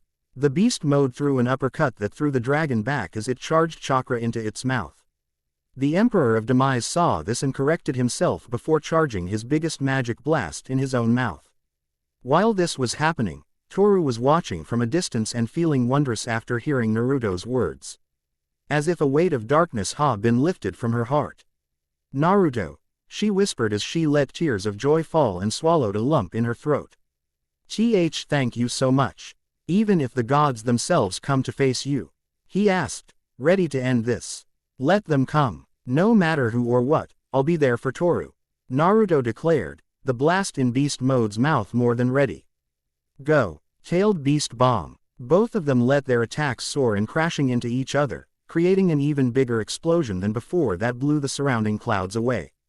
The Emperor, Naruto, and Toru, who used another, stronger barrier, withstood the blast until it cleared. For a few moments, nobody did anything as the light of the explosion died down and Naruto and Emperor were floating in the air glaring at each other once again. Do you truly understand the severity of this? The severity of having a dragon as a mate? He asked. I do, Naruto said, ready if this chaotic creature wanted to continue to fight. The Chaos Leader looked past Naruto and saw his daughter was watching, knowing that she heard everything. He turned his attention back Naruto and gave his final say. Then do as you please. Just know that every action has a consequence. The Emperor said nothing else as he opened a portal behind and flew through, leaving his daughter to her own, ridiculous in his opinion, choices. Naruto released a breath of relief as lowered-tailed beast mode and remained floating in the air until he heard a sudden shout. Naruto. He turned around to see Toru flying straight for him, crashing into him as she threw her arms around his neck, hugging him with joy. The force of the speed hug was enough to send them both tumbling and spinning a bit in the air. Whoa, Naruto let out as he quickly righted the two of them and hugged Toru back. I love you so much, she said as held her head to the crook of his neck. Naruto smiled as he floated them down to the ground, still hugging as Naruto exited Six Paths mode. I love you too, Toru, Naruto said as he kissed her. The dragoness returned with love as they stayed that way for seemed like forever until they separated. Naruto then looked around to see the calm, grassy plain they had arrived in earlier was a bit ravaged by the fight with a few large holes and burning patches of grass. We sure made a mess of this place, he pointed out, a little disappointed that this relaxing landscape was reduced to a war zone. I can fix it, if you like, Toru suggested, gathering some magic in her hands. No, it's fine, I don't think anyone's going to be coming around here for a while, Naruto said, feeling a bit weak from fighting a powerful opponent. He then gave a warm smile as he turned back to Toru. Let's just go home and relax a bit. We could both use it after today, he said with Toru's father and the emotional wave Toru rode. Right away, Mr. Naruto, she said as she made a portal right into Naruto's home. Back at Naruto's house, the portal appeared in the middle of the room and the couple stepping from it. Home, sweet home, Naruto said, as he looked around. Yes, our home, Toru added, loving the place and the man that had become such a big part of her life. It's even better then, Naruto replied, happy that Toru wasn't going anywhere anytime soon. As the two were reconciling within their home. Back at the plane where they just left, two women had arrived a few minutes later and were looking around, observing the area and its destruction as if they were looking for something. So, does that mean she was here? Asked a small girl with lavender hair in a white capelet with a fur collar, a pink blouse, a white frilly skirt and pink doll shoes. Was Lady Toru here? Yes it does, Kana. She was defiantly here, as well as he father, but there was another, powerful energy that I'm not quite familiar with, said the blonde woman as she crossed her arms under her chest. Acess. Then we have to go find her, Lady Lukoa. The girl, Kana, said as she ran to Lukoa's side. We need to find Lady Toru. Lusao let out a small laugh as she rubbed the top of Kana's head. Finding it cute that Kana was so driven to find her friend. Calm down, Kana. Since traces of Toru's magic are here, I can track her no problem. Lukoa said as she stepped away from Kana and started floating in the air. Just follow me, and I'll lead us to Toru. Okay, Lady Lukoa, Kana said as she grew her a pair of feathery wings. Soon the two females took flight, ready to go find their friend, Toru. But what they didn't know was that they were about to meet a very interesting person in a village where Toru was now living, the Hidden Leaf Village. Old friends. A few days had passed since the two female took flight towards their destination and had finally arrived at the outskirts of Hidden Leaf, touching down on the ground as they saw the village wall. Kana seemed too eager to go in, but Lukoa stopped her before she could take another step. What's the matter, Lady Lukoa? Kana asked, wondering why she had been stopped when they were so close. There seems to be a barrier around the village. An impressive one if I must say. Lukoa said, feeling a bit impressed that the humans in this world could make a barrier such as this. But you can lower it, right Lady Lukoa? Kana asked, eager to see the friend she hadn't seen since she was banished here 2 years ago in a long time. Sure, as impressive as this barrier is, I can get us through undetected. Lukoa said with a small smile. The blonde woman raised her hand to the barrier and focused her energy into her hand. A few seconds passed until she opened her eyes, showing that her left eye was black on the outside and yellow on the inside. With a green, slit pupil, and her right eye is green on the outside with designs and black on the inside with a yellow, slit pupil. Through her eyes, the point in the bar wire she was focusing on was beginning to open until it was wide enough for them to slip in. Done, Lukoa said, as she closed her eyes and lowered her hand. But we better be quick. The hole is closing fast. Okay, Kana said with a nod as both entered the hole. As they entered the village and the hole they made closed without detection, Lukoa quickly placed perception blocking on both of them before jumping over the walls. They then proceeded to walk around the village, hidden in plain sight as they looked for Toru. This went on for a few minutes until Lukoa finally pinpointed Toru's exact location and went with Kana following. Meanwhile, as the two were making their way to Toru, said Dragoness and Naruto were currently sitting under a tree in Training Ground 3 and relaxing from the confrontation with Toru's father. While they were there, Toru was dressed in a new outfit Naruto had bought her some time ago, feeling she should have more options to wear than just her scales. Quote, "It's nice to just relax and enjoy the day," Naruto said as he had his arm around Toru's shoulders, keeping her close. "Yes, it is," Toru said, wearing a blue, sleeveless hoodie, black shinobi shorts, and black sandals. While the two were enjoying their alone time, Toru was so relaxed that she failed to notice Lukoa and Kana watching from the shadows while being cloaked by Lukoa's perception blocking, which proved to be far superior to Toru's. "Oh my," Lukoa said as she held her hand in front of her mouth, silently happy to see Toru so happy and relaxed compared to how she's seen her in the past. As for Kana, seeing them made her feel upset as he was slowly releasing killer intent directed towards Naruto. Lukoa immediately noticed this and turned to her. "Kana-chan, calm down," she urged her, not wanting their position to be given away. Now, while perception blocking might have hid the killer intent from even veteran shinobi, it did not hide the negative emotions Kurama could sense. "Brat, we got company," Kurama warned, feeling the negativity in the air.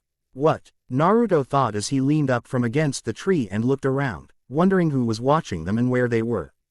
What's wrong, Mr. Naruto? Toru said, noticing him on guard for some reason.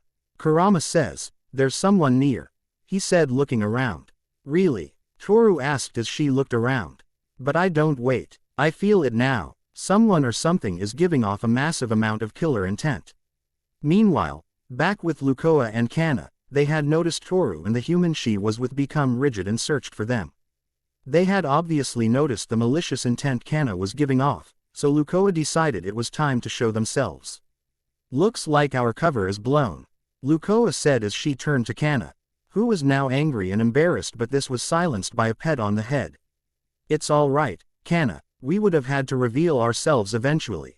Lukoa then took Kana's hand and led her out from the shadows of the trees. As they walked out, Naruto and Toru noticed some bushes moving but saw no one there until two women, one older and one younger, suddenly appear out of thin air, surprising both of them. Especially Toru. Lukoa, Kana, she screamed. Friends of yours? Naruto asked, a little jumped from her loud reaction. Toru was about to reply only to be interrupted by the younger girl practically flying at her. Lady Toru, Kana said, latching onto Toru with a hug. Naruto said nothing, feeling the distress of the little girl as she hugged Toru tightly. Kana appeared to start trembling a bit, letting this moment of finally reunited with her closest friend wash over her. It's you, it's really you. I've missed you so much, Lady Toru, Kana said as she let tears of happiness fall. Yeah, I missed you too, Kana. Toru spoke truthfully, having not seen her little friend for a long time since an unfortunate incident. It's really as good to see you again, Toru. And your new mate, if my nose is correct, Lukoa said as she walked towards the two while glancing at Naruto. So, he's the unknown energy I was sensing before, she thought as she came to a stop in front of the two. Yes, I am, Naruto said with confidence, and from what I see, you must be friends of Toru. That we are, let me introduce ourselves, Lukoa said as she put a hand on her chest. I am Quetzalcoatl, or if you prefer, call me Lukoa, and this is Kana, Toru said while she was pointing to the girl hugging her, who was glaring at Naruto with extreme ferocity. Well, it's nice to meet you both. My name is Naruto Uzumaki and I'd glad Toru has some friends who care about her, he said as he and Toru, who was still hugging a glaring Kana, got up from under the tree. Well, it's nice to meet you, Naruto, Lukoa said with a smile. It's nice to see Toru found someone as caring and loving as you. Thanks, that means a lot coming from. Naruto's words were cut off by a small punch hit his left leg. Quote, Naruto let out as he glanced his fist was on his leg. Kana, Toru said in protest. Give her back, Kana said as she pulled her fist back. Give Lady Toru back. What? Naruto said, confused a bit on what the little dragon girl was insinuating. Kana, stop this, Lukoa protested, feeling this might happen and wanting it to stop. Man whore, Kana started, completely ignoring Toru and Lukoa's protests. What did you say? Naruto yelled a bit, feeling a little angry from immature insult. Cuckold, Kana yelled, hitting Naruto's leg again. Kana, stop. Both Toru, feeling embarrassed due to being intimate with Naruto, and Lukoa, who was annoyed that Kana's still ignoring their protests, yelled. Man slut in orange, Kana let out, once again ignoring her older friend's protests. This broke the straw on the camel's back as Naruto raised his hand and delivered a chop came down on her head, forcing her to stop her insults. Okay, now that's enough, Naruto said as he raised his hand from Kana's head. I don't know what you're so mad about, but calling me inappropriate names is not going to fix it. You seduced her, Kana said, holding her hurting head and looking at him with teary eyes. I have no retort to that, Naruto said with a drop of sweat falling. Though he didn't mean to, he feels as if he indirectly seduced Toru, but not with his body, with him being himself. The same could be said for Toru as well, but he didn't bring it up. Oh, did he? Lukoa said, turned to Toru and giving a sly smile. Hee, Toru let out, blushing a bit from that. Getting back on track, Naruto said, turning everyone's attention to him as he looked at Kana. Why did you call me that? And all those other things? Kana just glared at him, feeling she didn't owe him an explanation. "Do you?" Naruto started, having an epiphany to why she was acting like this. "Do you think I'm taking Toru away from you?" He finished as he knelt down to Kana's level. "Yes," Kana said, letting tears fall from her still hateful eyes directed at Naruto. "Now give her back." Naruto sighs as he goes back to his normal height, feeling that Kana's directing some misplaced anger at him and needed to find a way to help her understand. His answer seemed to come when they all heard a stomach growl, signaling that someone was hungry. "And that's Somio." Nay was the one with an embarrassed look on her face. "Kana." "Well, it looks like someone's hungry," Lukoa said with a teasing smile, feeling a little relief that Kana's anger was gone for a bit. "And you two are new to the village. How about I show you two to lunch?" "My treat," Naruto said, feeling that if the little dragon girl had something to eat, she would be more rational about this. "That's very kind of you," Lukoa said as she turned to Toru. "You picked a fine mate, Toru." Oh, it was nothing. "Really?" Toru countered, a bright blush present on her face as she took Naruto's hand. "Just follow me, I know a great place to eat," Naruto said as he and Toru led Lukoa and Kana to a place to eat. Lunch turned into a challenge. After the small reunion in Training Ground 3, the court, Ed was now made their way through the village to the eatery of Naruto's choice. As they walked, they were gaining glances from the surrounding villagers because of Kana and Lukoa due to Kana's strand GE clothing and Lukoa's large chest, but they were ignored since the two rarely cared what humans thought of them. About a few minutes worth of walking and they had arrived at their destination, the village's best ramen stand. "Welcome to Ichiraku Ramen, home of the best ramen ever," Naruto said as he gestured to with his hand as he led them in. "Hey, Chuki, it's your best customer and I've brought guests." Chuki heard a familiar voice and knew it was his favorite customer's voice as he came out from the back and saw it was not only Naruto, but the girl he was told was Naruto's maid, a little girl with unique clothing. And blonde woman with a chest as large as their current Hokage. "Ah, Naruto and Toru, it's good to see you two stop by. I thought you would have stopped coming altogether when your lady friend came into your life," Chuki said, motioning to Toru. "Yeah, but we both know I would never do that. This place is like a second home," Naruto said as the group sat down. Naruto too. Okay, the second seat from the left of the building, followed by Toru sitting next to him, Kana sitting next to Toru, and Lukoa sitting beside Kana. "That is has. So what'll it be for you and your new friends?" Chuki asked, silently hoping Naruto would order his usual, massive amount of ramen for nostalgia's sake. "I'll have the usual miso ramen," Naruto said, wanting one of his favorite ramen. "I'll have the pork ramen, please," Toru said, having liked the ramen when Naruto first brought her here. "Got it," Chuki said as he wrote down their orders before turning to Kana and Lukoa. "And what will you two have?" "I think I'd like to try that pork ramen Toru ordered. It sounds delicious," Lukoa said, curious to how good this village's ramen is. "I'll have the same, please," Kana said, putting her anger aside to focus on her hunger. "All right, we'll have those out in no time," Chuki said, getting the rest of their orders before turning to the back. "Ayame, we need 3 orders of pork and 1 order of miso." "Coming right up," she replied, fixing the ramen for Naruto, Toru, and their guests.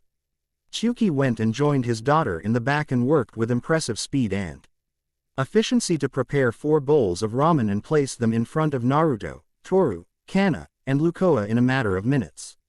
"That was fast," Lukoa commented, blinking at the speed these humans had when preparing food. "Chuki and Ayame have gotten faster over the years, but that doesn't change how good it is," Naruto said as he grabbed his chopsticks before turning to Toru's friends. "You know how to use this, don't you?" "Yes, Kana and I have eaten with chopsticks before," Lukoa said with a nod as Kana nodded as well. "All right then, let's dig in," Naruto said as he snapped his chopsticks apart. Toru, Kana, and Lukoa soon followed his lead as they started to eat lunch, but when Lukoa and Kana ate their ramen, they found themselves amazed by the flavor and texture of the noodles. "Wow, it's been a while since I had food this good," Lukoa said as she ate more pork ramen. "Well, thanks, it means a lot to you to see more and more people enjoy our ramen," Chuki said with a smile as he looked over them. He saw that Naruto, Toru, and Lukoa were enjoying theirs while Kana was scarfing hers down in a way that reminded Chuki of a younger Naruto, which he could see as a young Naruto flash over Kana for a second. Well, I haven't anyone eat our ramen that fast since Naruto when he was 7. Ha, he said, alerting everyone to Kana, who held her bowl out. More please. She said, Ting more of this human's delicious ramen. Chuki gave a little laugh as he went to get another bowl of ramen for her. You got it, and look out, Naruto. You may have some competition for Hidden Leaf's best ramen patron. He joked as he went to the back to get Kana more ramen. Though Naruto should have ignored it, he couldn't help but be challenged by the young dragon's appetite. Only a few had ever beat him in the consumption of ramen, and he wouldn't have Kana, the little girl who called him very inappropriate names, beat him on his home food turf. Might have to take her seriously. Naruto mumbled. He then finished his current bowl and pushed it forward, signaling only one thing. Another bowl, please, Naruto said, sparking something between him and Kana. Coming right up, Chuki said from the back. Soon, 2 more bowls were then placed in front of Naruto and Kana, giving off steam as the food awaited its destined fate. As Naruto and Kana pick up their chopsticks, they both too RNED to each other and issued a silent challenge. The two then started eating their ramen at a fast pace as Toru sighed in defeat. Oh no, Toru said, watching as the two had their eating contest. Is this bad? Lukoa asked, having Zhu. Toru finished her bowl and pushed it away before turning to face her blonde-haired friend. A bit, mister. Naruto takes ramen very seriously, and when he sees a challenger to his eating record, she said. Turning her attention back to Naruto and Kana, seeing them finish bowl number 5. He tends to defend it. The maid then let out a sigh as she got out of her seat and went to sit next to Lukoa. Not wanting to be caught in the middle of the soon-to-be pile of bowls. And defend it, he has and will. Chuki said, referring to past experiences while bringing out more ramen to the competitors. Time seemed to fly as the sun moved through the sky and clouds started to gather while the two continued to eat 30 more bowls of ramen until Kana was laying her chin on the counter in front of her and a bowl of unfinished ramen before her. So full, Kana let out, groaning as she held her belly. You gonna finish that, Kana? Naruto asked, a bit mockingly as he finished his 35 bowl. Kana didn't seem to answer as she just groaned and glared at Naruto, who had started his 36th bowl of ramen. This seemed to shock Toru and Lukoa since they have never seen anyone beat Kana when it comes to eating. Not even full-grown dragons could eat as much as Kana. Ha ha ha. This brings back old memories of all the times someone tried to beat Naruto in a men eating contest. Chuki said as he and Ayame started collecting the empty bowls, 10 each. Not a single challenger lasted more than 10 bowls, while Naruto's record is 30, but it seems today, he's set a new record. This is the closest anyone has ever gotten to beat Naruto, but it seems he's still champion. What can I say? Naruto started as he finished his 36th bowl before pushing it away and patting his stomach. I love me some ramen. That you do, Ayame said as she got the last 6 bowls. Well, now that all the excitement is over, let me give you your bill. Chuki said as he handed a small piece of paper to Naruto. Toru, Lukoa, and Kana looked at the amount of yen needed and almost had heart attacks from how high it was, but they did have slight strokes to witness that Naruto was actually able to pay for the meal. Now that lunch is over, how about we got back to my home to finish the talk from earlier? Naruto suggested as he got up from his seat, stretching a bit from sitting for so long. Sure, Lukoa said, still stunned from Naruto's appetite as she and Toru rose from their seats. All their attention was soon turned to Kana, who was struggling a bit to get up from her seat on a full stomach, but her prayers were soon answered by Lukoa as she decided to pick Kana up and place the young dragon on her back. Thank you, Kana groaned out, lopping her arms around Lukoa's neck. All right, just follow me, Naruto said as he and Toru, who walked next to him, lead the Lukoa and Kana to his home. Understanding. The walk to Naruto's apartment was uneventful, save for a few people still staring at Lukoa and Kana. But all in all it was fine. When the group arrived, Naruto opened the door and led them inside. Welcome to our home, Naruto said, making Toru smile since he referred to it as his and Toru's home. Very homey, Lukoa said as she looked around and set Kana in one of the kitchen table chairs. Thanks, and by the way, it's safe here. You two can show your dragon parts here if you want, Naruto said while sitting in another chair, wanting them to be comfortable in his home. Well, thank you, Lukoa said as she grew horns, very similar to Toru's, out of her head. Ah, that feels much better. Kana, still feeling a bit sick from her full stomach, simply popped out 4 pink horns from her head, 2 on each side with one horn pointed towards the ground and let her thin tail with a pink puffball at them end wage. Alright, now, where were we? Naruto asked, referring back to their conversation at the training ground a few hours ago. I believe we were the point of Kana wanting you to return Toru to her, Lukoa said as she sat in the chair in between Naruto and Kana with Toru sitting across from her. Oh, yeah, Naruto said as he looked towards Kana. Now Kana, you need to understand that I didn't steal Toru. I just helped her and offered her a place to stay. If that's true, then why do you have her sent on you and she has yours on her? Kana asked, wanting an answer.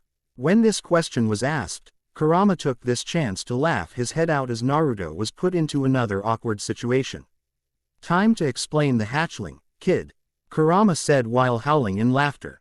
Naruto immediately felt a feeling of dread having to explain why they had each other's scent to a young girl, dragon or not. It's because we're mates, Kana, Toru said, stepped up to the plate and saving Naruto from explaining. Why? The little dragon asked, not exactly knowing since dragons don't have a version of the talk to tell their children. We bonded, Kana, Toru said, explaining as best as she could while she turned to him and placed her hand on his. I know everything about him and he knows everything about me. But why him? Kana said, refusing to understand. Why a human? Well, to answer that, Naruto and I are going to have to explain how we meet. Toru said. Hours seemed to pass as Naruto and Toru shared Toru's battle with a god, how she and Naruto meet. Naruto telling Toru about his past, and even his battle with the Emperor of Demise. Lukoa and Kana just sat there and took in the information given to them, to see the connections that lead to them being together, and even if Kana didn't want to admit it, she saw how perfect they were together and how Naruto could make Toru happy. As they finished explaining their time together, the sun had set and the clouds covered the sky when Lukoa and Kana decided to give their opinions on the two. Well, I must say, I'm impressed, Naruto. Not many are as selfless as you are, Lukoa said, thinking about her past experiences. Others would have tried to take advantage of the situation. That would never be my style, Naruto replied, feeling taking advantage of someone as inhuman. You. Kana muttered, letting her voice be heard and finally over her stomach ache. Kana, Naruto asked as he, Toru, and Lukoa turned to her, wondering if she finally let her anger go. You are not so bad. Please, take care of Lady Toru, Kana said as she gave her approval of Naruto. With all of my being, Naruto swore, knowing her would always be there for Toru. And you can see her whenever you want. Really? Kana asked, surprised that he wouldn't keep Toru all to herself. Of course, she's your friend and you have just as much right to see her as I do, Naruto said with a smile.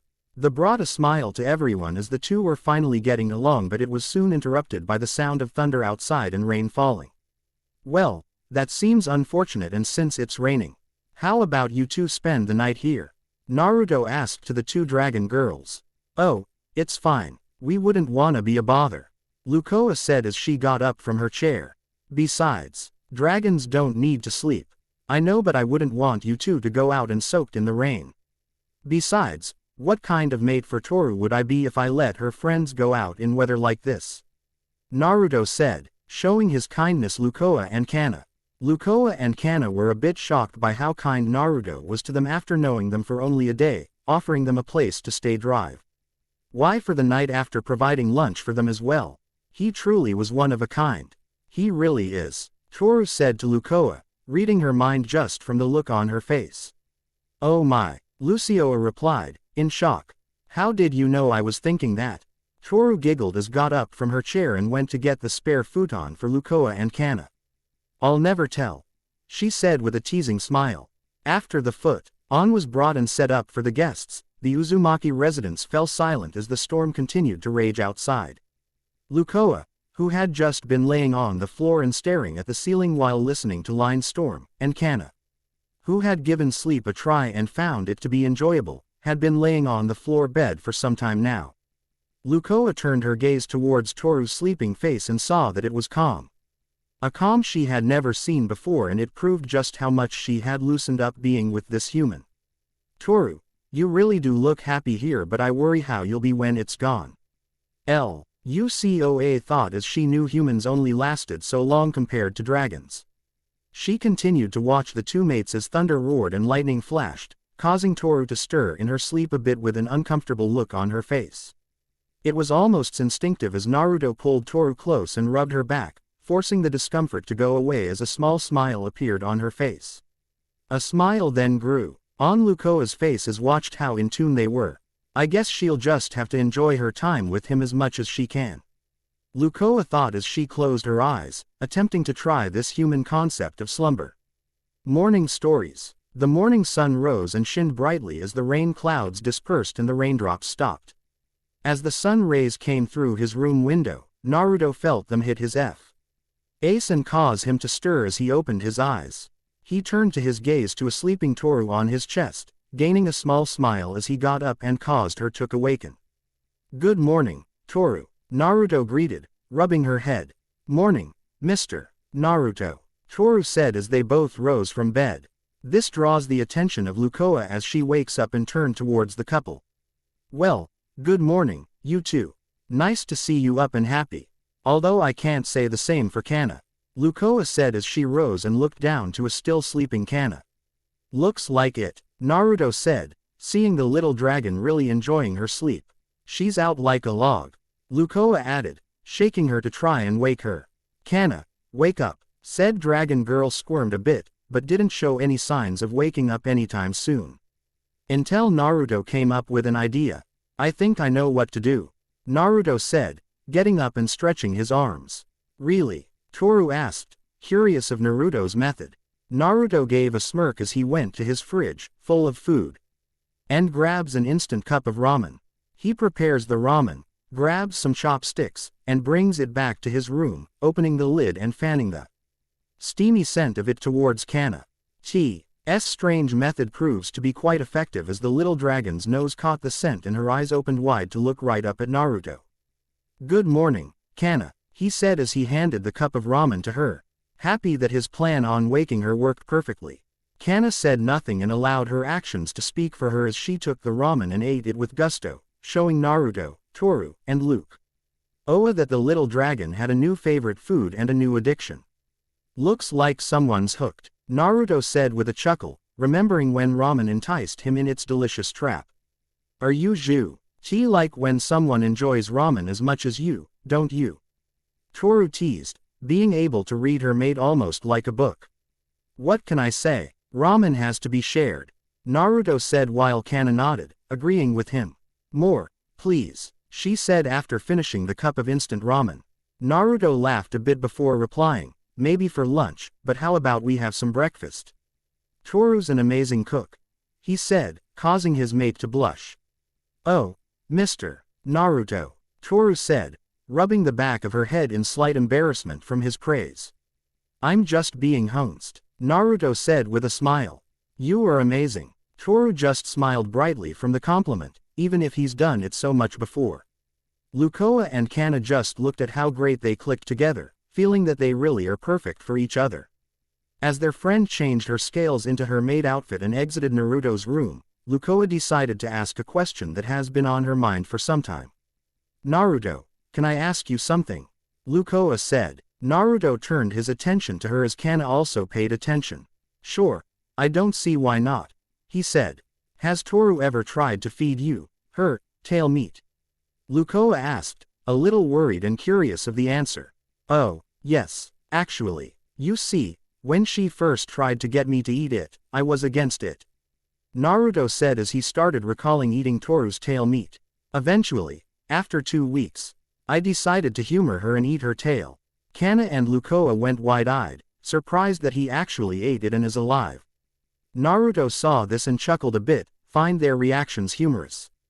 But don't worry, Toru told me about the poison, he said, reading the reactions on their faces. She said she was extra careful in removing it, and even if she didn't, I've sort been poisoned before. Oh yes, from you childhood, Lukoa said, remembering Naruto tell her and Kana about his life. Yeah, anyway, when I tried the tail meat, it was pretty good. A little chewy, but it's pretty good meat, Naruto said with a smile. Ah, you're making me blush, Mr. Naruto, Toru said as she arrived back in the room, hearing the conversation with her excellent hearing. Just telling the truth, Naruto replied, though I'm glad your tail grows back. Yes, I know. By the way, I just came to let you all know that breakfast is ready, Toru said, as the four of them exited Naruto's room and went to the kitchen table. They all ate the delicious breakfast Toru had made. Silence filled the room until Naruto decided to ask an important question at the moment. So, Lukoa and Kana, how did you two end up here? I mean, it couldn't have been coincidence, Naruto said, as he finished his breakfast.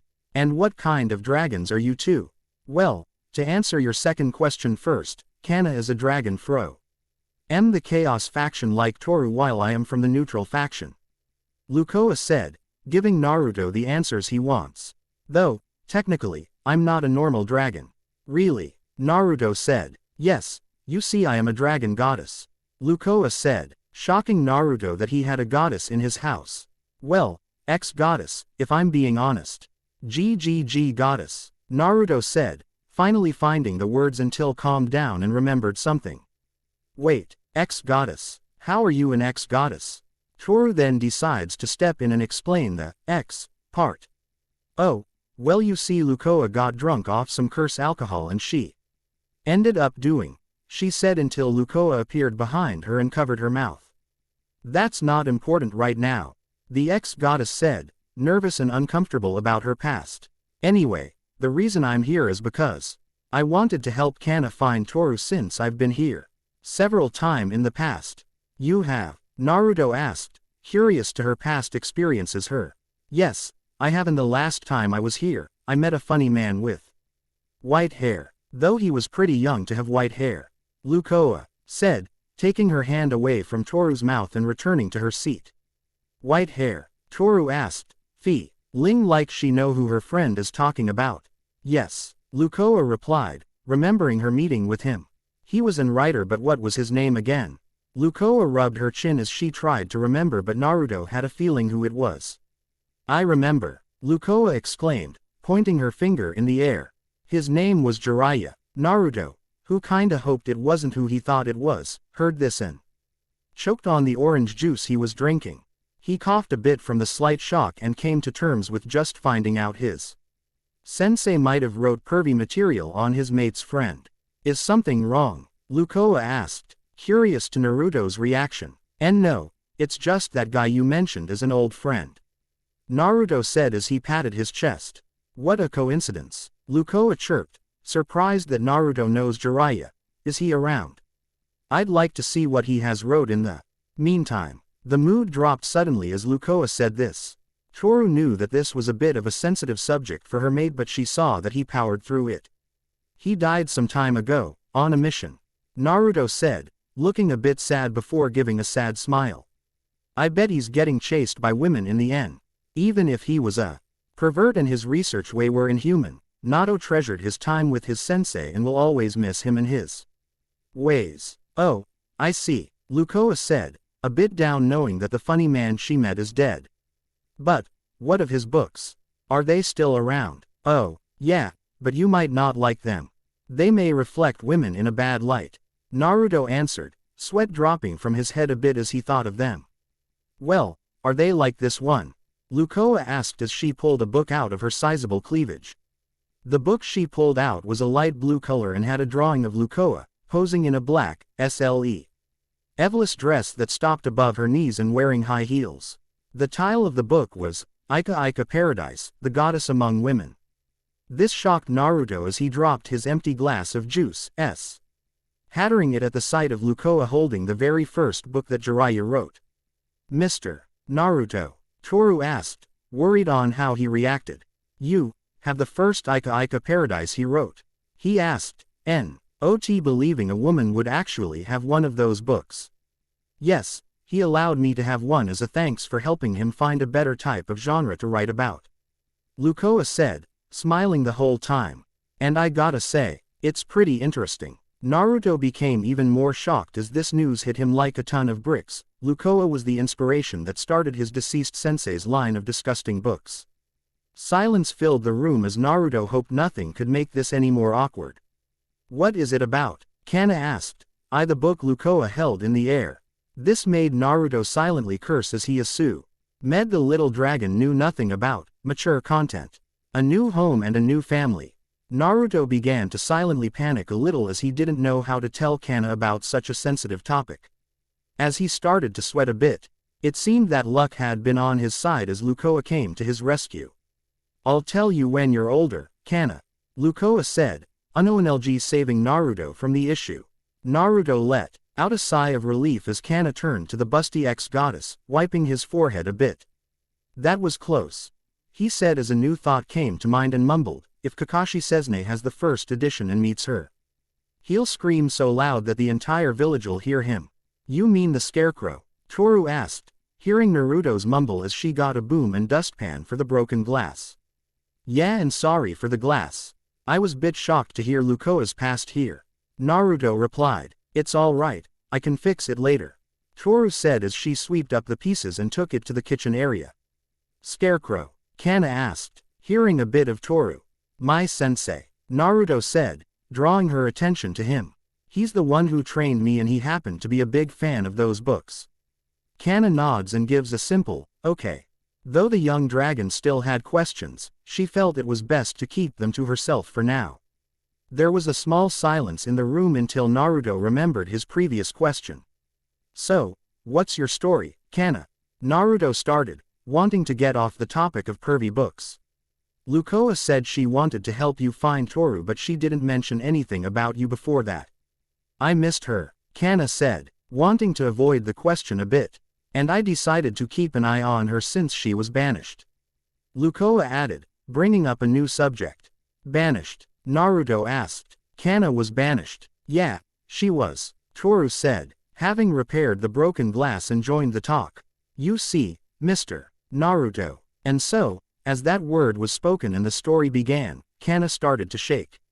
The Ray. Son, why was that Toru and Lukoa were telling of how Kana was the child of a pair of strong dragons and because of that, she was alone most of her life under the belief she could to grow stronger from it. But even with all that power, Kana was still a young child, a child that wanted the attention and love of her parents.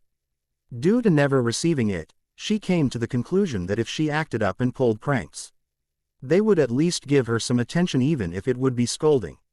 Though her plan had worked, her actions had a negative effect and resulted in the Chaos faction banishing Kana when she made an unintended mistake. After the tale had been said and done, Naruto found himself in an enraged state and clenching his fists.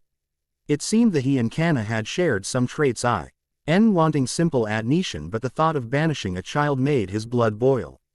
I can understand how you feel about this, Naruto, Kurama said, listening to the entire story and found the similarities to his jailer friend as well. And I can only guess you're gonna give a piece of your mind to her so-called parents, if they ever come here. Even though he knew the answer that was coming, Kurama wanted to be 100% sure of it.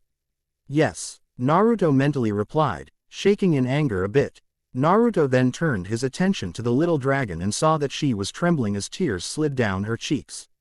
Most likely thinking of the memories of that day and how painful they were. It didn't last long as Naruto, whose rage disappeared, got up and went over to Kana to give her a warm hug, bringing her trembling to a halt and pushed the painful memories away. As Naruto broke the hug and Kana looked up at him, she saw him give a sad smile and a pat on her head. It's all right, Kana, it's all right, Naruto said. You don't have to worry about that stuff anymore, not while I'm around. Kana was taken back by this, seeing that even if Naruto knew her for less than a day, he was showing her comfort that never excised back in her world. She then let even more tears fall as she buried her face in his chest and gripped his shirt, letting the warmth of Naruto's sincerity push the emotional pain away as he hugged her again. Lukoa was a bit taken back at how Naruto had pushed through Kana's emotional wall so easy and turned to Toru, who had a sad smile while looking at them. Lukoa then gained a smile of her own as the two of them watched Naruto comfort Kana about her emotional pain. The two stayed that way for a few minutes until Naruto broke the hug and patted Kana's head again. "Feel better?" he asked, hoping that release of emotions would make feel a lot better. "Yes," Kana said with a nod, feeling a bit lighter from letting all that held back sadness go. "Good, 'cause I have an idea you might like if you don't have anywhere else to go," Naruto said with a smile, hoping the answer would be a yes. "What?" Kana asked, curious about what he has to say. Naruto then removed his hand and crouched down in front of the young dragon. "How about you and Lukoa stay here in the village with me and Toru?"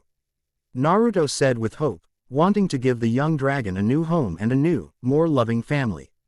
The three dragonesses were a bit surprised at his declaration, but it soon became two as Toru grew a smile and went to stand next to Naruto. You want me to stay?" Kana asked with uncertainty and hoping that he was honest. "Yes, I want you to stay. I know what it's like to crave for attention and do pranks just to get it," Naruto said with honesty radiating from his voice. "I don't want you feel alone anymore, so I'm offering you a home."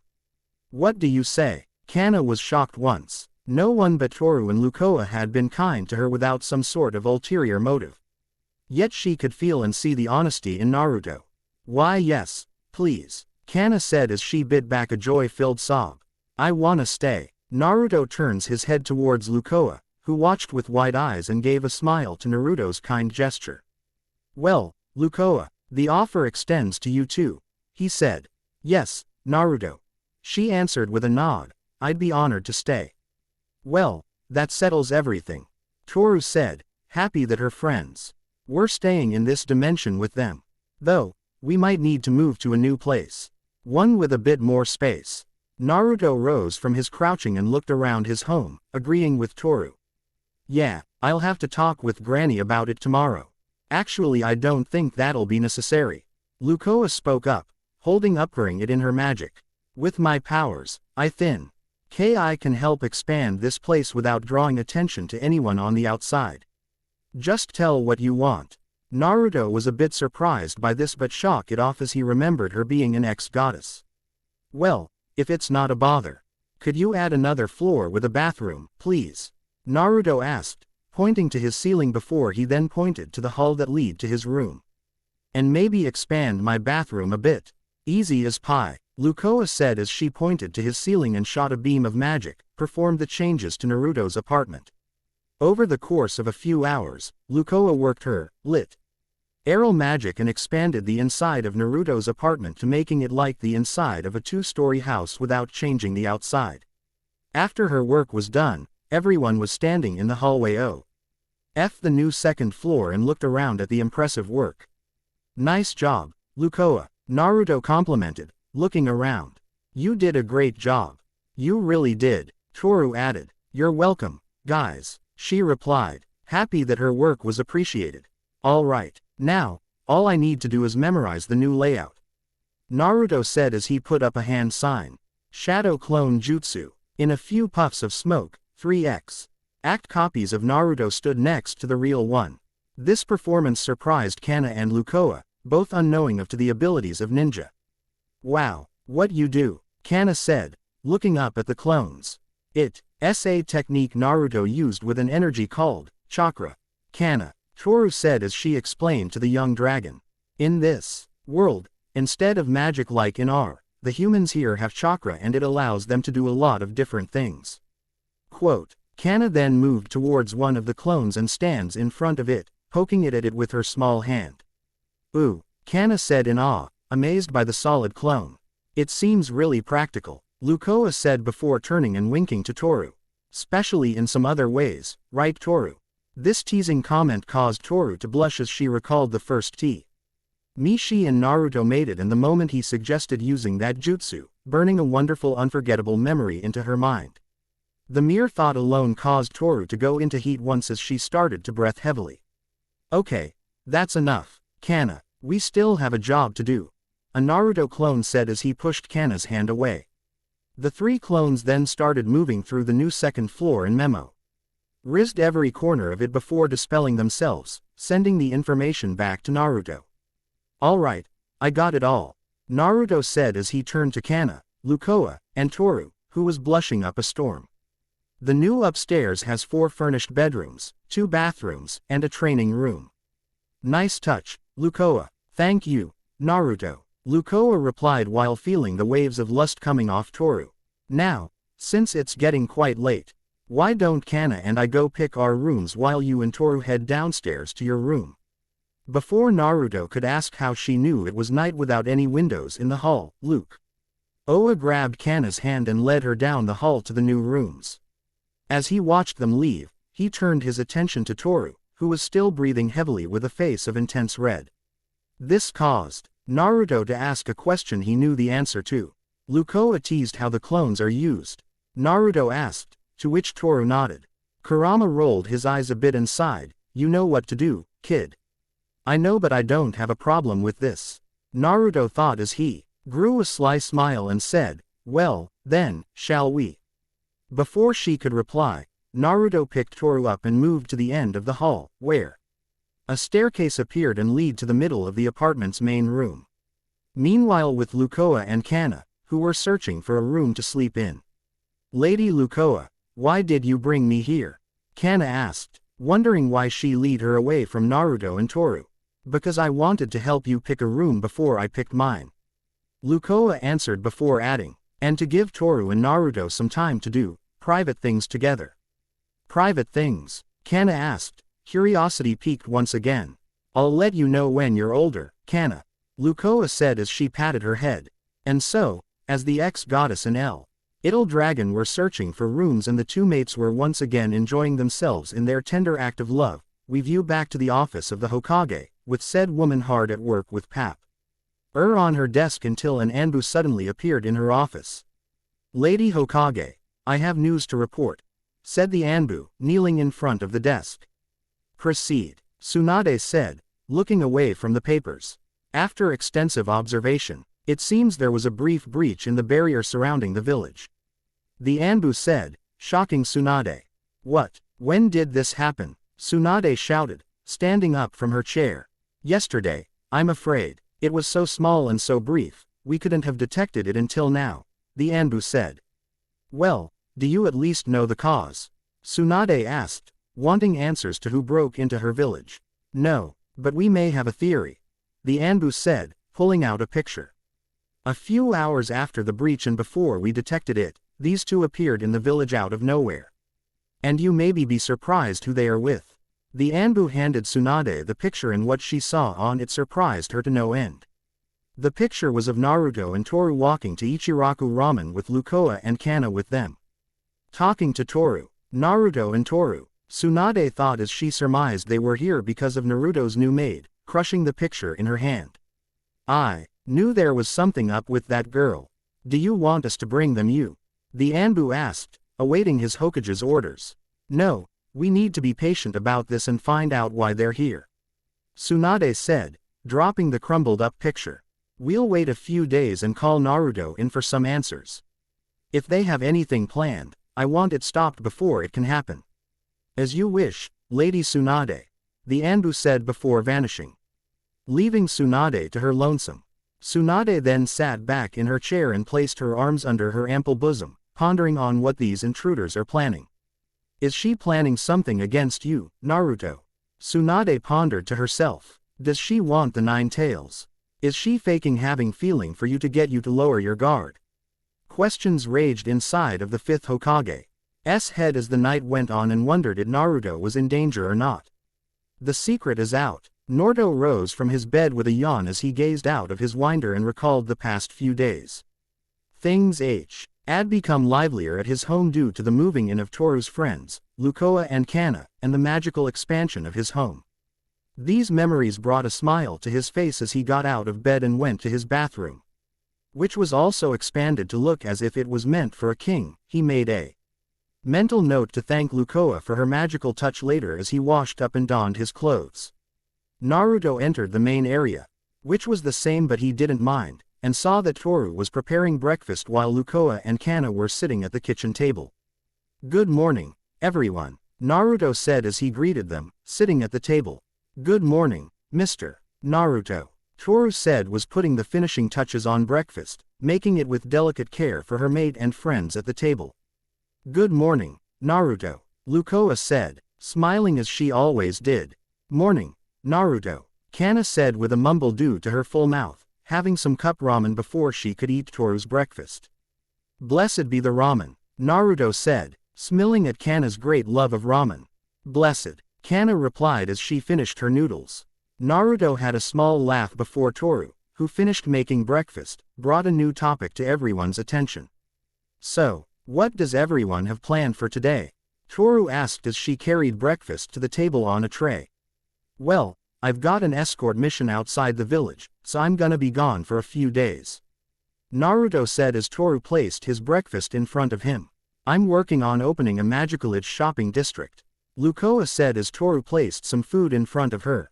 "A magic items shop?" Naruto asked, curious to this news. "Yes. Over the years, I've collected many things across both the centuries I've lived and the dimensions I've traveled through," Lukoa said, giving Naruto a bit of a life story.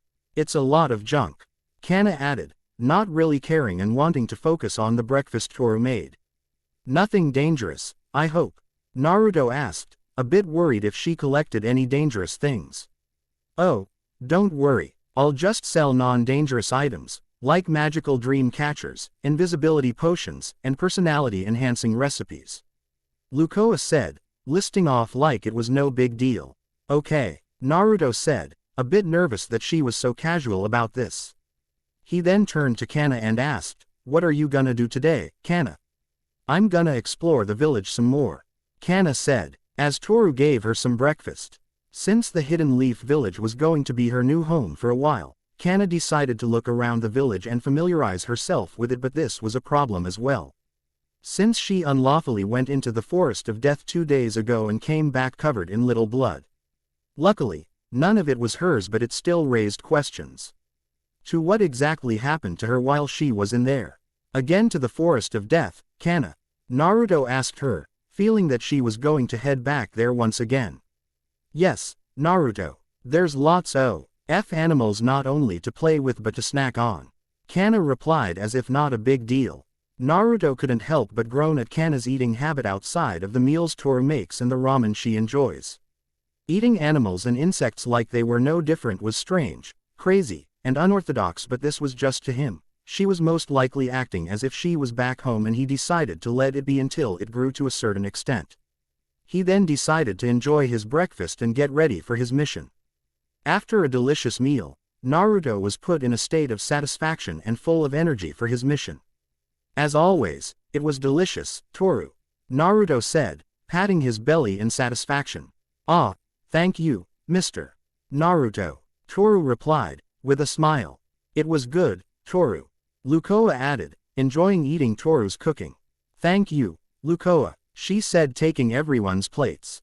"Well, time I go to work," Naruto said as he got up from his seat and went to the front door, where a travel pack that Toru prepared for him was ready and waiting. "Please, be on your best behavior while I'm gone. I don't want anything to happen to you guys," he finished with a little worry, knowing that if they blew their cover, things would become chaotic. "You worry too much, Naruto. We'll be fine," Lukoa said as she relaxed in her chair a bit. "Lukoa's is right, Mr. Naruto. Everything will be just fine. Go on and do your mission," Toru said as she placed the dishes in the sink and pushing Naruto towards the door a bit. Naruto sighed in defeat, accepting that they could handle and not draw attention to themselves, but he still worried. "All right, I'll see you guys later," he said as he walked out the door. Naruto then made his way to the village gates, greeting many of the smiling villagers with a smile of his own. As he went to meet the clients for his escort mission, he was about a block away until he was stopped by an Anbu appearing in front of him.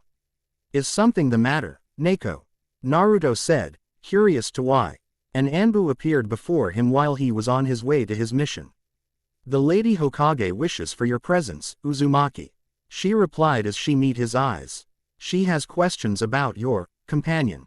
Naruto's breath hitched a bit and he started to sweat a bit, feeling that he may know what this was about and feeling that he may not be able to avoid Granny's wrath this time like when she met Toru.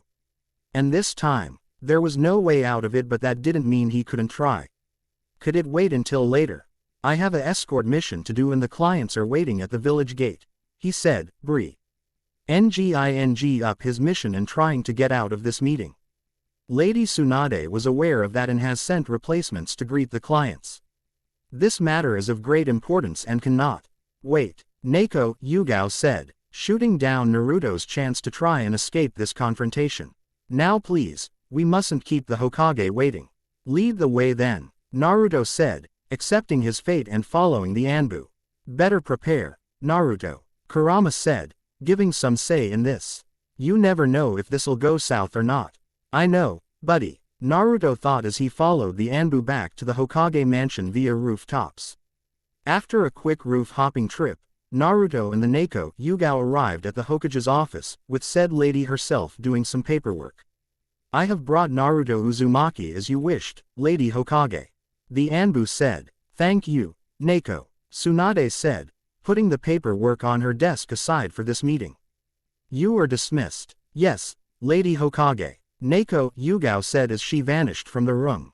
As the two were left in the room, silenced was the only thing heard as neither of them could say a word but were obviously waiting for the other to start first.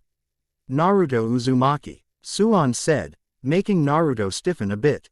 Being called by his full name by the village authority had meant this was serious business. We need to talk about your maid, and her companions. Okay, Kurama was right.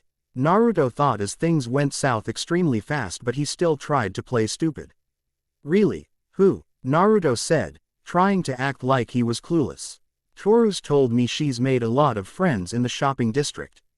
So you're going to need to be more specific. Tsunade sighed in annoyance, feeling that Naruto would try to dance around the issue. Well, let's just see how he dances around this. So that's how you wanna play, huh? Naruto, she mumbled to herself as she reached into her jacket pocket. The companions I'm talking about aren't in the people from the shopping district. The ones I am talking about are these two.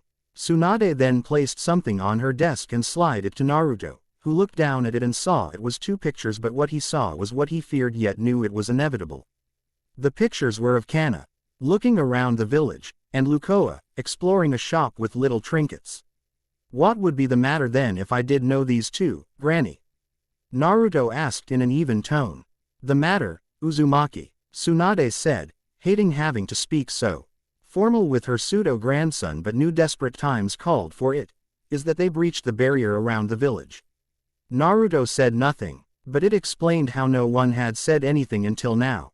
Anbu had investigated it when they found out and reported to Tsunade when they found clues related, but that didn't then swear why she waited until now to confront him about it. Was it to keep the council out of it? Was it to keep the village from spiraling into panic? Or was it just because she wanted to confront him herself? He would soon find his answer.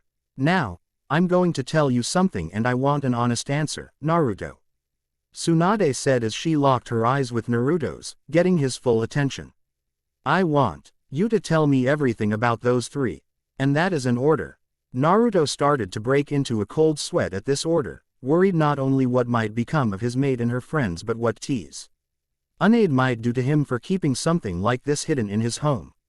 I'm waiting, Uzumaki, Tsunade said as she placed her hands together, intertwining her fingers and placing her elbows on the table while giving Naruto a cold, icy glare. Naruto felt a massive chill go down his spine as the gaze fell upon him.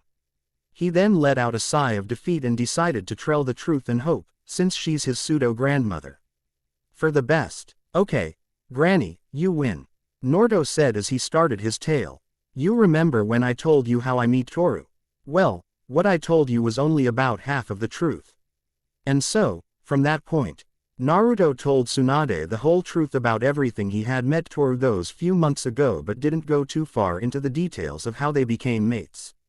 The truth unfolds. A new arrival. After a rather long and somewhat embarrassing explanation of Naruto's true history with Toru and her friends, Tsunade was massaging her temples from the flood of, not only repeated information, but the full story of how 3 powerful women made their way into his life. Okay, let me see if I get this right. Suon said. Toru and her friends are dragons. Well, 2 dragons and an ex-goddess, but yes. Naruto said, correcting the Hokage a bit. Right, and when you met Toru, you pulled a magic sword out of her back that was thrown by a god. Suon continued, recalling what she heard. Yep, but to me, it was just a piece of metal thrown by asshole of a god. Naruto said, crossing his arms. I see, Tsunade replied. Then she decided to become your maid as to repay you for saving her. Right. He replied. Then, after about 2 months, she fell in love with you. Tsunade kept going on until Naruto cut her off. And I fell in love with her. Naruto said, finishing her sentence and proclaiming his feelings with no hesitation. Tsunade nodded to this, remembering when she met Toru and how she said she fell for Naruto. Then her father came here to get her back. She said as she mulled over her next words. And you fought with him. Yes, and I would do it again with no fear. Naruto said, remembering the promise he made. I said I would be there for Toru, no matter what, and I'll be there to help you, Naruto, Kurama said in Naruto's mind. Then her friends come here, break the barrier. Tsunade said with a snort, finding the next part a bit funny. And the lavender-haired one, Kana, Naruto said, correcting her on the young dragon's name. She called you a man-whore, a cuckold, and Tsunade stopped as she almost couldn't keep her laughter down. And man-slut in orange. That she did, Naruto said with a sweat drop, still detesting that memory. Tsunade then had a small fit of giggling as Naruto just stood and watched as she got it all out of her system.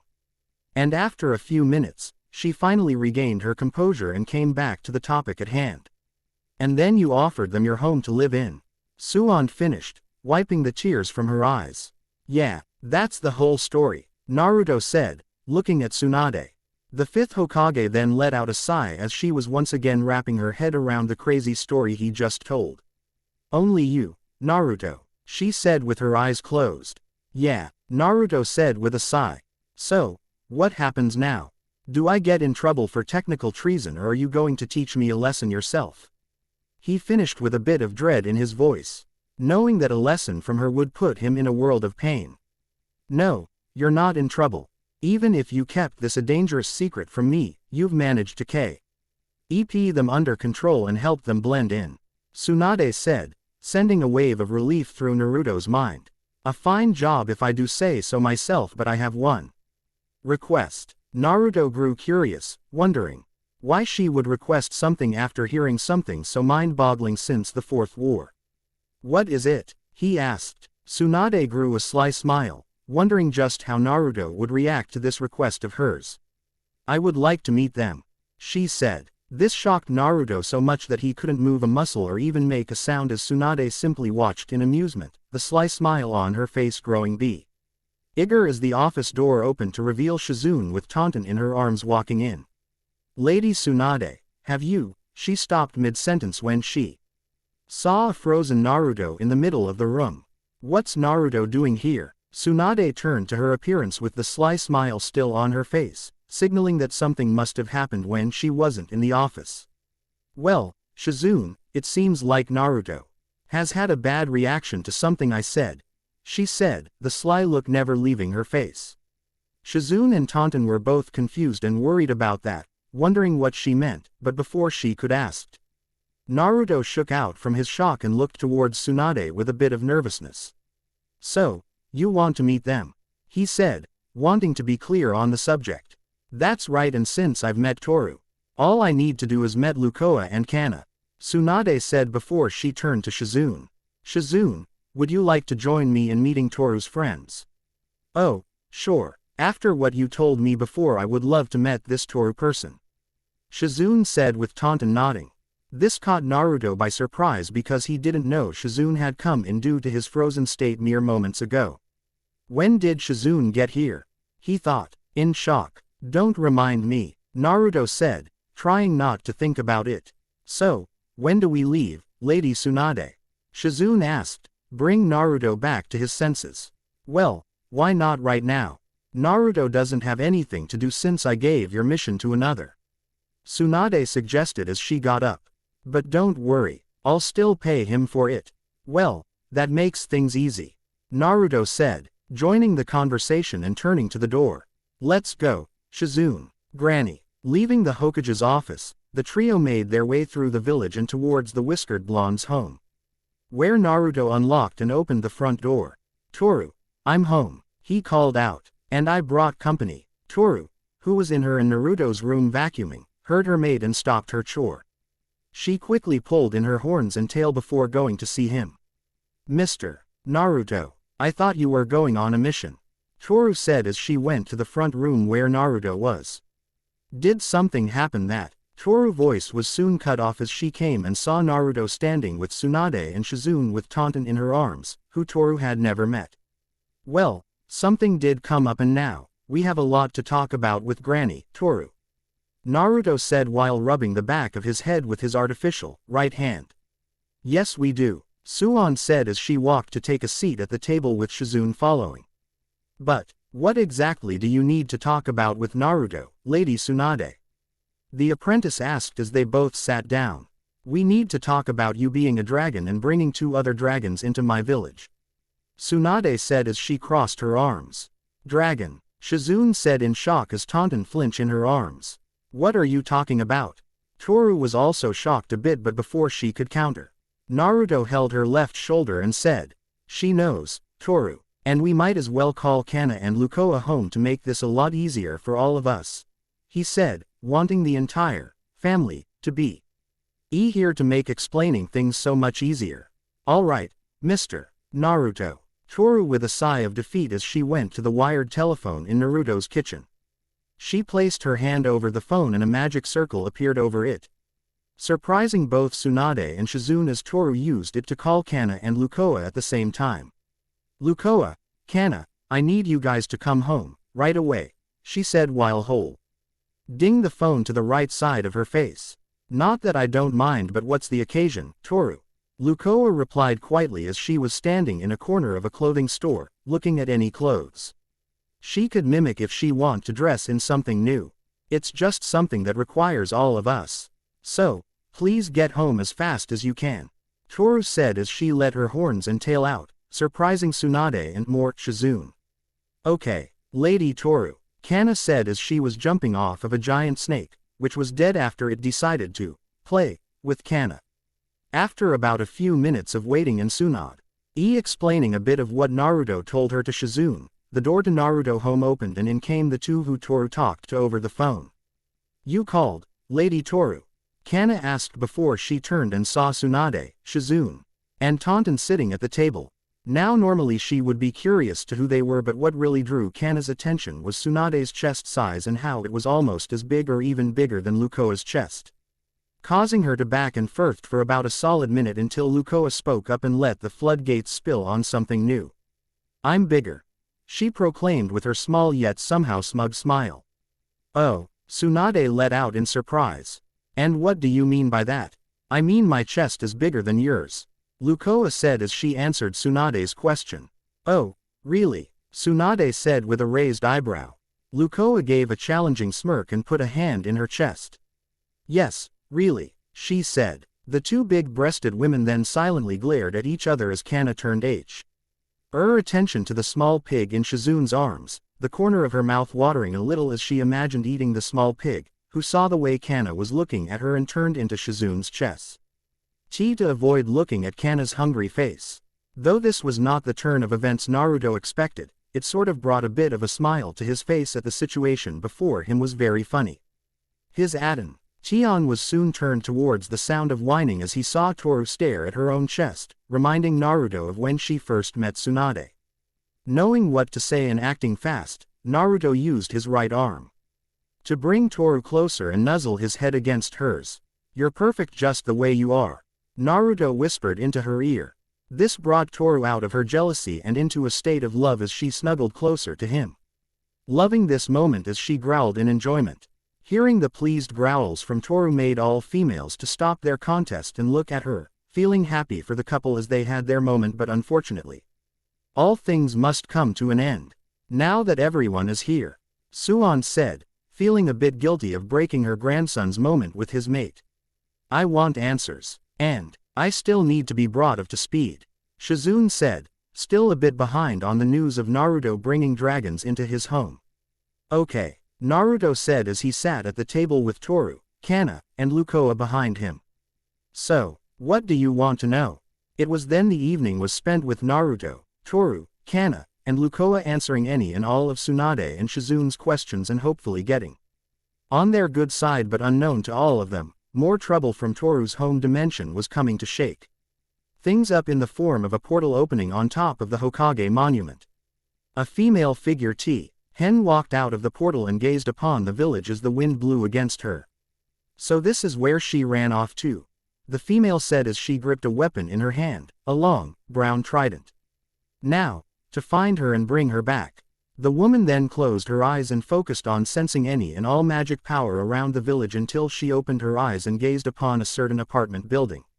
There, she's there, she said before she bent her knees and shot off to the monument at high speed, kicking up a cloud of dirt as she flew. Harsh harmony. Meanwhile, back at the Uzumaki home, Naruto and his dragon family were still explaining to Tsunade and Shizune, still holding Taunton, about how their little family dynamic came to be. And that was when Kana first came home after she first explored the village and the forest of death. Naruto said as he sighed, still not used to Kana's eating habits. Quite the story, Naruto, Suan said as she turned to Kana, who was eating some cup ramen. Yeah, and I thought the Akamaiki clan could eat, Shizune said as she and Taunton looked at the eating dragon. I thought so too, but Naruto said, but was caught off by Kurama yelling in his head. Naruto, we've go incoming, your kitchen window, he screamed as Naruto turned to the window. His eyes widened as he saw a bright, blue light heading straight for his home. Toru seemed to sense the same thing as her eyes widened as well. Everyone, hit the deck. Naruto and Toru screamed, alarming everyone. This surprised everyone so much that they couldn't react fast enough as the light rashed through the wall and into the room. What the hell? Tsunade yelled as she covered her face. Ah! Shizune screamed as she covered Taunton from the wind and derby. Naruto shot out of his chair and got into a ready stance as Toru, Lukoa, and Kana just stood in place. Well, it looks like I was right. You've been here all this time, Toru, the new arrival said as she stood up in a plume of smoke. The new arrived stepped forward and revealed her unique appearance and attire. She had blue eyes, short black hair dyed purple at the ends, and a long spiral unicorn-like horn coming out of her forehead. Her clothes consisted of a light tan scarf with a black leotard wrapped in a purple kimono with pink piping and a dark blue sash over the leotard, with the top pulled down and bandages around her legs and sandals. She also had a cobalt blue and turquoise tail coming from her lower back and a long, brown trident in her right hand. Is this a friend of yours, Toru? Naruto asked after he saw the woman's tail and horn. No, she's not, Toru said as she gazed at the new arrival in annoyance. The new woman then pointed her trident at Toru and said, I've come to take you back, Toru. Hi, Elma, Lukoa greeted her, breaking the tense atmosphere. The new woman, Elma, gave a quick nod to Lukoa before looking back to Toru with a glare until Tsunade stood up from her seat at the table. Now, wait just a moment there, Tsunade said as she walked towards Elma. Lady Tsunade, Shizune said as she watched her master walk towards the new dragon. Elma turned towards the Hokage and proclaimed, do not interfere. This is a matter between us and humans have no must not interfere. Tsunade had half a mind to punch her out of the village, but was interrupted by Toru. I'm not leaving, Elma, Toru said and pointed at Tsunade. And you're trespassing in her village. Trespassing? Naruto asked before he remembered what Toru told him about her world and turned to her. Is she from the Harmony faction, by any chance?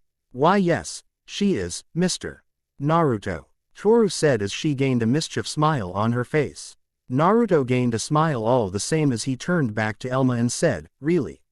Are you sure she's not from the Chaos faction? Because I believe she just broke quite a few rules.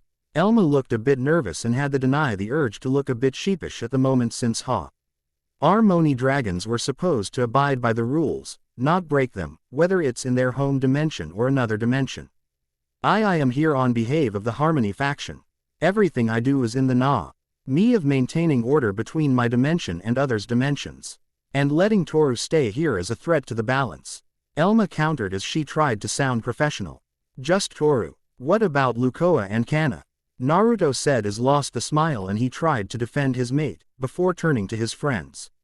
No offense guys. None taken, Naruto. Lukoa said, knowing Naruto didn't mean to offend them. Kana just nodded as she finished her ramen and placed the cup on the table before going back to watching the scene before her. They are not my business since Lukoa is of the neutral faction. Meaning she stays out of both factions' business, and Kana has been banished from the Chaos faction in our home dimension, so I can't do anything about her. Elma said, trying her best to rectify her actions. Naruto internally scowled as this dragon countered his counter and gave logical reason to this situation, but that wouldn't stop him from defending the woman he loves. Then if you have a problem with Toru, then you have a problem with me, he said as he walked towards Toru. Why exactly would I have a problem with you? Elma asked as she raised an eyebrow. Because I'm her mate, Nar, Yuto declared as he wrapped an arm around Toru's waist and brought her closer. This threw Elma into shock as she reeled back with her trident in her hand and her tail shooing up in the air. Mate, this is even worse than I thought. You've already thrown off the balance of this world, she said in shock, panic, and fear. Wait a second, how exactly have Toru and Naruto thrown off the balance? Shizune asked as she was curious, and because if Toru has taken this human as a mate, then that means they could create something that doesn't belong in any world and could become a threat to any world. Elma said as she pointed her trident at Naruto. This sudden news threw everyone for a loop, but it soon blew away as an anger Naruto and Toru glared as Elma.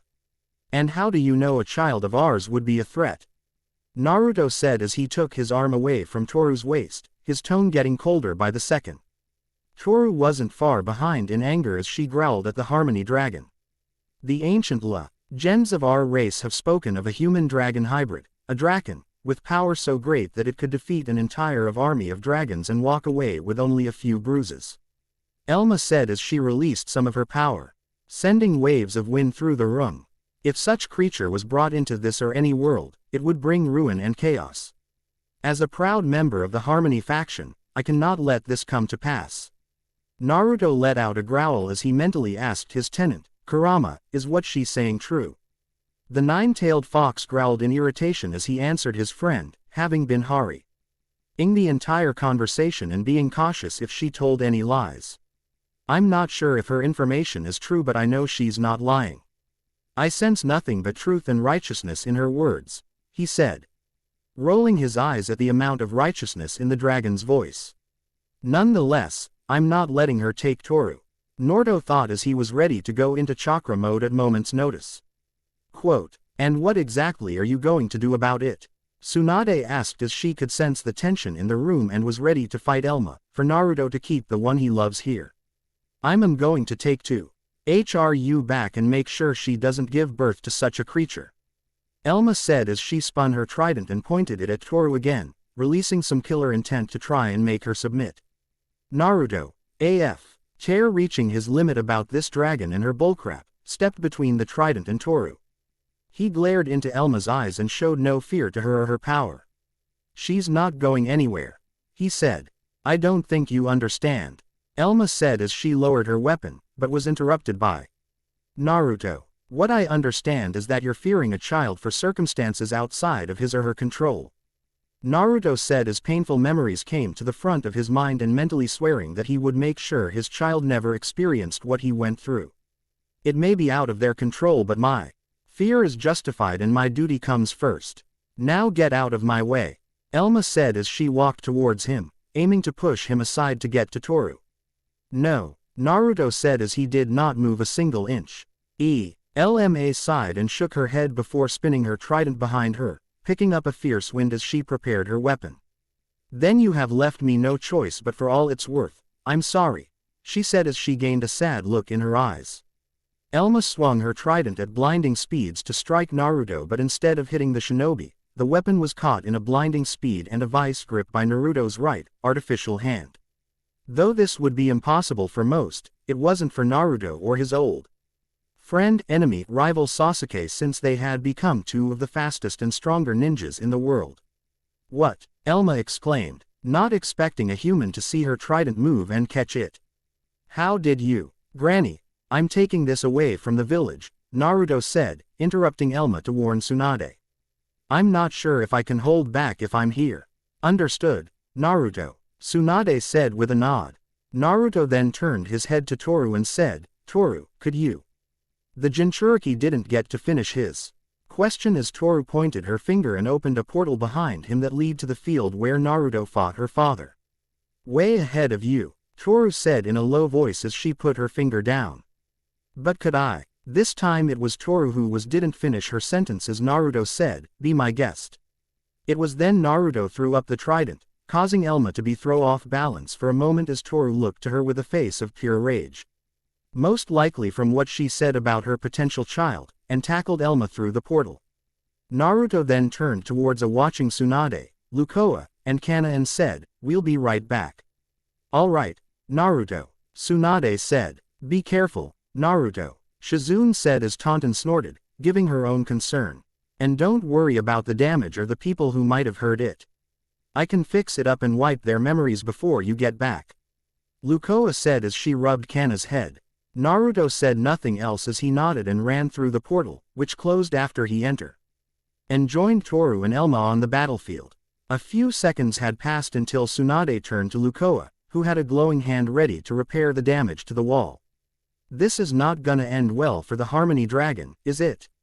She asked Lukoa, knowing Naruto's life and how close those he and Toru are. Lukoa said, opening her eyes, the mirth on her face gone and replaced with a steel frown. Elma will be lucky to walk away from this alive. A new beginning. As he landed in the battlefield, Naruto looks around and doesn't see Toru or Elma in sight until he heard the sound of Explosio. NS and looked up into the air to see the two dragon girls clashed in the air. Their attacks created shockwaves in the air as they battle for dominance while the Jinchurki watched for the ground. She's really going at it, Naruto thought as he gazed toward them. It's only natural your mate is pissed. How would you react to someone threatening your child? Even if it hasn't been born yet. Kurama replied. Good point, Naruto thought as he rolled his arms. He did a few more stretches as he watched Elma fire a beam at Toru from her trident, which was countered by Toru's hand dispersing the beam. The dragon maid then fly towards Elma and unleashed a barrage of fists at blinding speed, which the Harmony Dragon blocked with equal speed as she wielded by trident. You ready, Kit? Kurama asked as Naruto finished stretching. Let's do this, Naruto said as he entered Six Paths mode and flew towards the two females. Meanwhile in the air, Elma had kicked Toru away and was about to blast her with another magic blast until she felt a sudden rise in power that was almost that of a god. Elma turned her gaze towards her right to see Naruto in a powered-up form, flying towards her. At is this power and how does he? Elma thought until Naruto got closer and swung his fist at her. If Elma didn't block the strike with her trident, that punch would have caused serious damage since the force behind it sent her flying into the sky. As the blue dragon was trying to adjust herself in the air, Naruto turned to his left to see Toru flying by his side with her wings. Sorry if I'm late, had to stretch a bit, Naruto said. No problem, Mr. Naruto, Toru replied as she met his eyes. But one thing, what exactly is that form?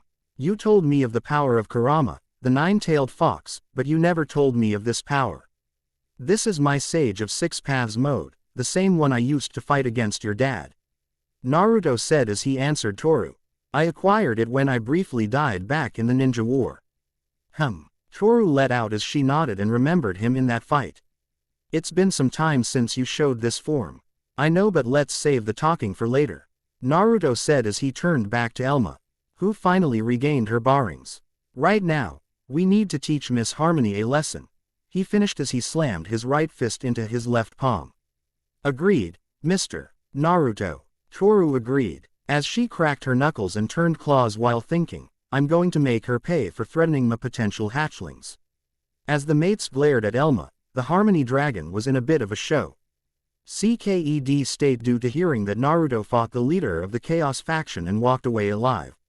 This news was so surprising she almost lost her grip on her trident. You fought the Emperor of Demise.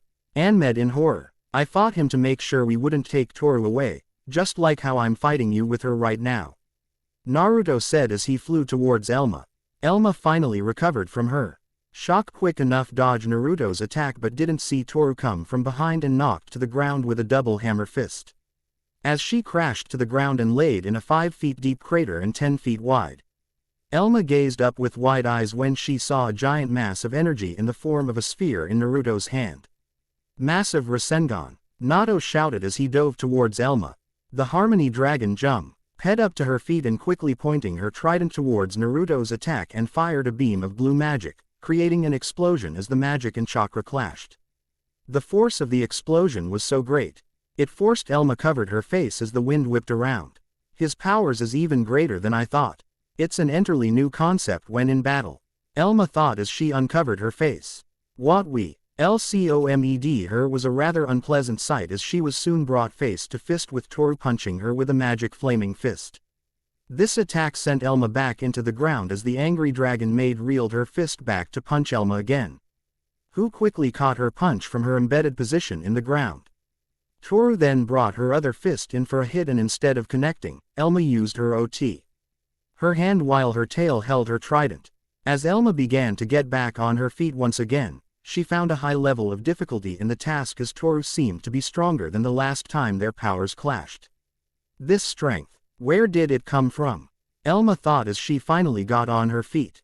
The struggle between them grew more intense as they both released their magic pressure and created a bigger crater of at least 10 feet deep and 26 feet wide.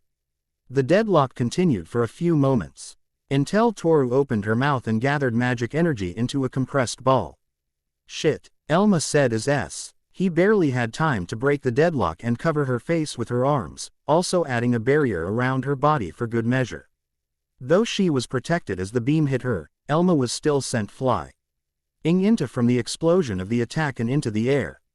Her destination in the sky was right towards awaiting Naruto with 2 Rasengan in his hands. Rasengan Barrage, he let out as he slammed the orbs into Elma's back. This causes Elma a bit of pain but her barrier could endure as she stayed in the air and used her tail to try to land a strike him with her trident. This attempt to land a high T almost worked if Naruto had not stopped the weapon with a chakra arm. "An extra appendage," Elma exclaimed in shock. But how? The question, much to Elma's disappointment, went unanswered as 4 UTH Seeker orbs combined into one and slammed into Elma's lower back and sent her flying towards the ground again. But what she failed to predict was Toru flying towards her, and once she was close enough, the maid slammed her fist into Elma's face and breaking her nose. "GG Gura," Toru screamed as she sent Elma to the ground. The blue dragon seemed to break the sound barrier as she created another crater in the earth and laid there in pain. How could she have gotten so much stronger? It's only been at least 3 months since she disappeared and her strength has increased to almost twice what it was, Elma thought as she pulled herself out of the ground. Elma turned her gaze towards the sky and saw Naruto and Toru flying down to strike her at the same time. She quickly grabbed her trident from her tail and held it up to create a defensive dome over herself. Naruto, after seeing this, quickly turned his head to Toru. "Toru, your hand," he shouted as he held out his left hand. "All right," she said as she held out her right hand, covering it in flaming magic. Their hands joined and chakra and magic started to combine in the form of a Rasengan with spiraling red, blue, and yellow colors and a dragon head appearing over it. "Dragon Rasengan," Naruto shouted while Toru gave a primal roar. The Rasengan clashed against the dome and an enormous boom was heard for miles around. The barrier Elma made was barely able to withstand the attack as it spun with power and ferocity. "I must not fail," Elma said as she put more power into her barrier, causing it to glow brighter. "As an enforcer of harmony, it is my duty to." "Your duty is crap," Naruto interrupted as he and Toru glared at Elma. "You say what you do is to maintain balance, but what part of that justifies the murder of an unborn child? One life for millions of others," Elma retorted. "A child's life," Toru roared in anger. "And you harmony bastards dare to call us chaos dragons, monsters." Elma let out a growl as she continued to put more power into the barrier and push the two mates back, glaring at them. Even when things aren't always as clean as they should, justice is a must. She said. That is not justice. It's just slaughter. Naruto roared, I've seen where a path like that leads. As Naruto let out those words, he suddenly saw images of Itachi and Sasuke flash before his eyes and remembered the dark lives of the two. Justice is never worth destroying the lives of the innocent. All that leads to is more pain, more suffering, more people becoming hollow from what was taken from them. Naruto said as tears began to silently fall from his eyes, causing Elma and Toru to stare at him in shock. He's crying, Elma thought as she witnessed this. Naruto. Toru thought as she gazed at him. My friend. My best friend became this way when his entire family was slaughtered and it took years for him to come back to his senses. So answer me this, what's the point of doing justice? See if it only drives you into the darkness. He shouted with high conviction. It was then a bright light flashed between the Rasengan and the dome before an explosion happened and kicked up a smoke cloud with derby flying everywhere. Flying out of the smoke, Toru and Naruto landed with skids at saw the cloud slowly fade away. The maid turned her head towards Naruto and still saw tears coming from his eyes, causing worry to build in her and causing her to rush to him. Are you all right, Mr.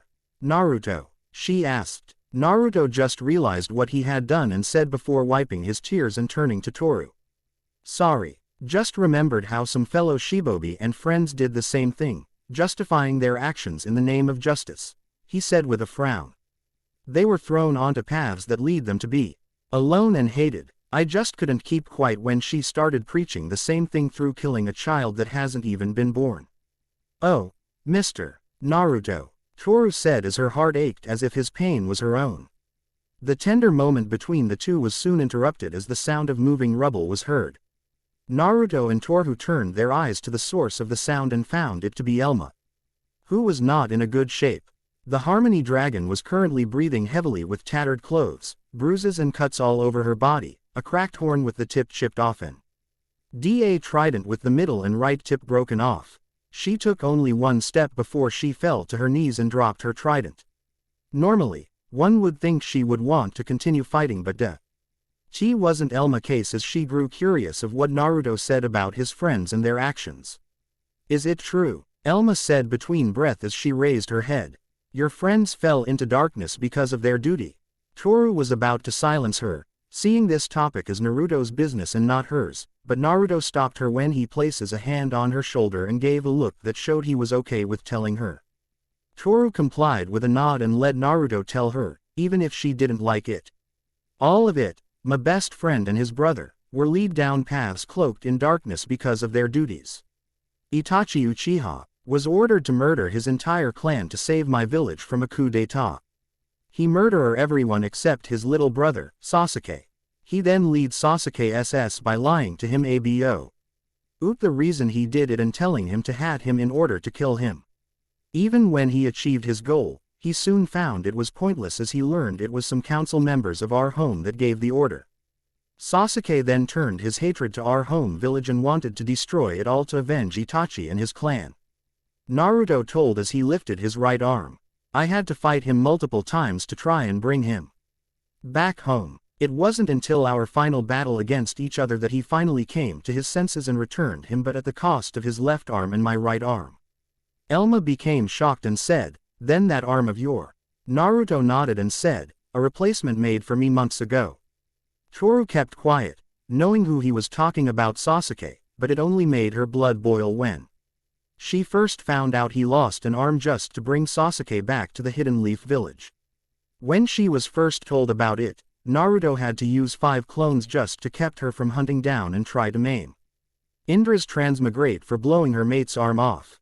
I see, Elma said as she gazed back to the ground, letting the information given to her sink into her mind, and tears started to fall from her eyes as she realized that her view of justice might be askew. Even if it was to uphold their duty and keep others safe, they became even worse than those who wronged them. And I'm no different. Naruto and Toru just stood and stared at the Harmony Dragon as she realized her mistake and cried towards the ground. Though he shouldn't have, Naruto wasn't one to let people feel like this, in pain and sorrow. Please, don't tell me you're going to do what I think you're going to do. Kurama said as he too was watching the Harmony girl cry. Yes, I am because it's who I am. Naruto thought, relying to his partner, friend. Naruto started walking slowly towards Elma until he felt a hand grab his left wrist. It's okay, Toru, Naruto said as Toru, I have a feeling she won't do anything. Toru sig head and decided to let him do whatever he was planning to do. She released his arm and opted to follow him. Once they arrived to where Elma was, she didn't look up to them and only gazed at their shadows. Are you gonna kill me? Elma asked before sighing and accepting her fate. Go ahead, you have the right and I deserve it. Elma then closed her eyes and waited for death for her misjudgment, but after a few seconds she opened her eyes and saw that Naruto had a welcomed hand in front of her. She then became shocked and turned her gaze upward to catch Naruto's surprising and warm smile. I don't kill unless I have to, and by the looks of it, you've learned not to commit just any act in the name of justice or because it's your duty, he said as he ceased his six paths mode and returned to his normal state. This caused Elma to be speechless as she had been so sure he'd kill her for her actions or letting Toru kill her. This caused her to wonder what else was she wrong about. What else had she been blind to in her mission to do her faction proud? She didn't know, but she wanted to change that. As Elma's thought was a jumble, Toru let out a fond sigh at the actions of her mate. It was heartwarming to know Naruto was always like this, then again that's what made her love him so much. His kind heart knew no bounds. You'd be willing to let me live, Elma said, finally regaining her voice as she still stared at his hand. Yes, and to let you learn that there's more to life than just following orders and doing your duty, Naruto said as his smile didn't waver. So let me ask you this. Do want you to stay and learn, or will you leave and remain the same? This seemed to cause the waterworks in Elma's eyes to increase as she raised a shaky hand to grasp Naruto's with a firm grip. I want to learn, she said with new conviction in her voice. Now that is the good choice, Naruto said while smiling at her decision. That is if your grandmother, Tsunade, doesn't beat at Elma to a pulp for invading and destroying a bit of her village. Toru said with mirth and a smirk, feeling that she had to drop the bomb on Elma's moment just for fun. Right, Granny was angry, wasn't? Naruto remembered, imagining Tsunade's angry face before they left. Naruto nervously chuckled at the thought a bit before helping up Elma, who grabbed the remainder of her trident from the ground and placing her left arm over his shoulder. But hopefully, after we explain your change of heart, she'll use her medical ninjutsu to fix you up, he said as he helped the limping dragon to Toru, who was patting her maid outfit down to get the dirt out. I pray to the gods she will, Elma said as she was a bit nervous about the outcome. Mr. Naruto will have a way to convince her, but I've still got my eye on you, though, Toru said as she gazed at Elma with an annoyed look on her face. This look put Elma in an uneasy mood as she saw Toru's face, but her eyes were different as they showed anger and silently screamed, if you try anything like this again, I will annihilate you. This caused the trident-wielding dragon to sweat bullets as Toru turned her gaze away from her and opened a portal back to Naruto's apartment. Naruto easily caught this and let out a sigh while thinking, oh Toru, the water dragon better tread carefully or else your mate will feast on her entrails. Ma said as he too caught the unease in the air. Naruto got a little sick in his stomach from the thought and replied to Kurama, please don't put that image in my head. The tailed beast silently complied and said nothing else as Naruto, Toru, and Elma entered the portal. A family gets bigger. Back at Konoha, the portal opened in the Uzumaki home with the three fighters, Naruto, Toru, and Elma, coming from within it. The current residents inside the home turned to see the three return were Kana, who was napping on the table with her tail wagging, Lukoa, who was playing shogi with Tsunade, who playing against Lukoa, and Shizune with Taunton in her arms, watching the game. We're home, Naruto exclaimed with a small smile. Welcome back, Naruto, Lukoa said with her usual smile. And I see you didn't kill Elma, though you had the right to do it, especially after crashing in like she did. Tsunade mumbled as she eyed Elma with caution. I know, but he spared me, Elma said in a low tone. I sort of expected as much of Naruto. He always was good at finding an alternate solution to problems, Tsunade said as she turned her head fully to them. Yeah, I do, Naruto said as he had a sheepish look. scratching his right cheek a bit. And that's what we love about him. Shizune said with a smile, glad that Naruto found a different way than to kill the dragon with an obscured view of justice. A small yawn caught everyone's attention as they turned to see Kana lift her head from the table and rub her left eye a bit. After fully opening her eyes, she looked around and saw everyone looking back at her before she turned to Naruto and Toru with an injured Elma. Is it over? She asked. Yeah, it's over, Kana. Naruto said as he walked Elma to the table and placed her in a seat. Though Naruto tried to be as gentle as possible in placing Elma at the table, she still winced in pain as it shot through her body. My, everything, she moaned in pain as she leaned back in her chair a bit. Yeah, I figured, Naruto said as he rubbed his head while Toru just stared in amusement at Elma's pain. Serves you right for threatening my. Toru then stopped her smug thought as they were replaced with the thought of having a child with Naruto and gaining a love-struck look. As Toru's imagination took her to a land of babies with blonde hair and dragon-like features, Naruto W. as trying to convince Tsunade to heal Elma.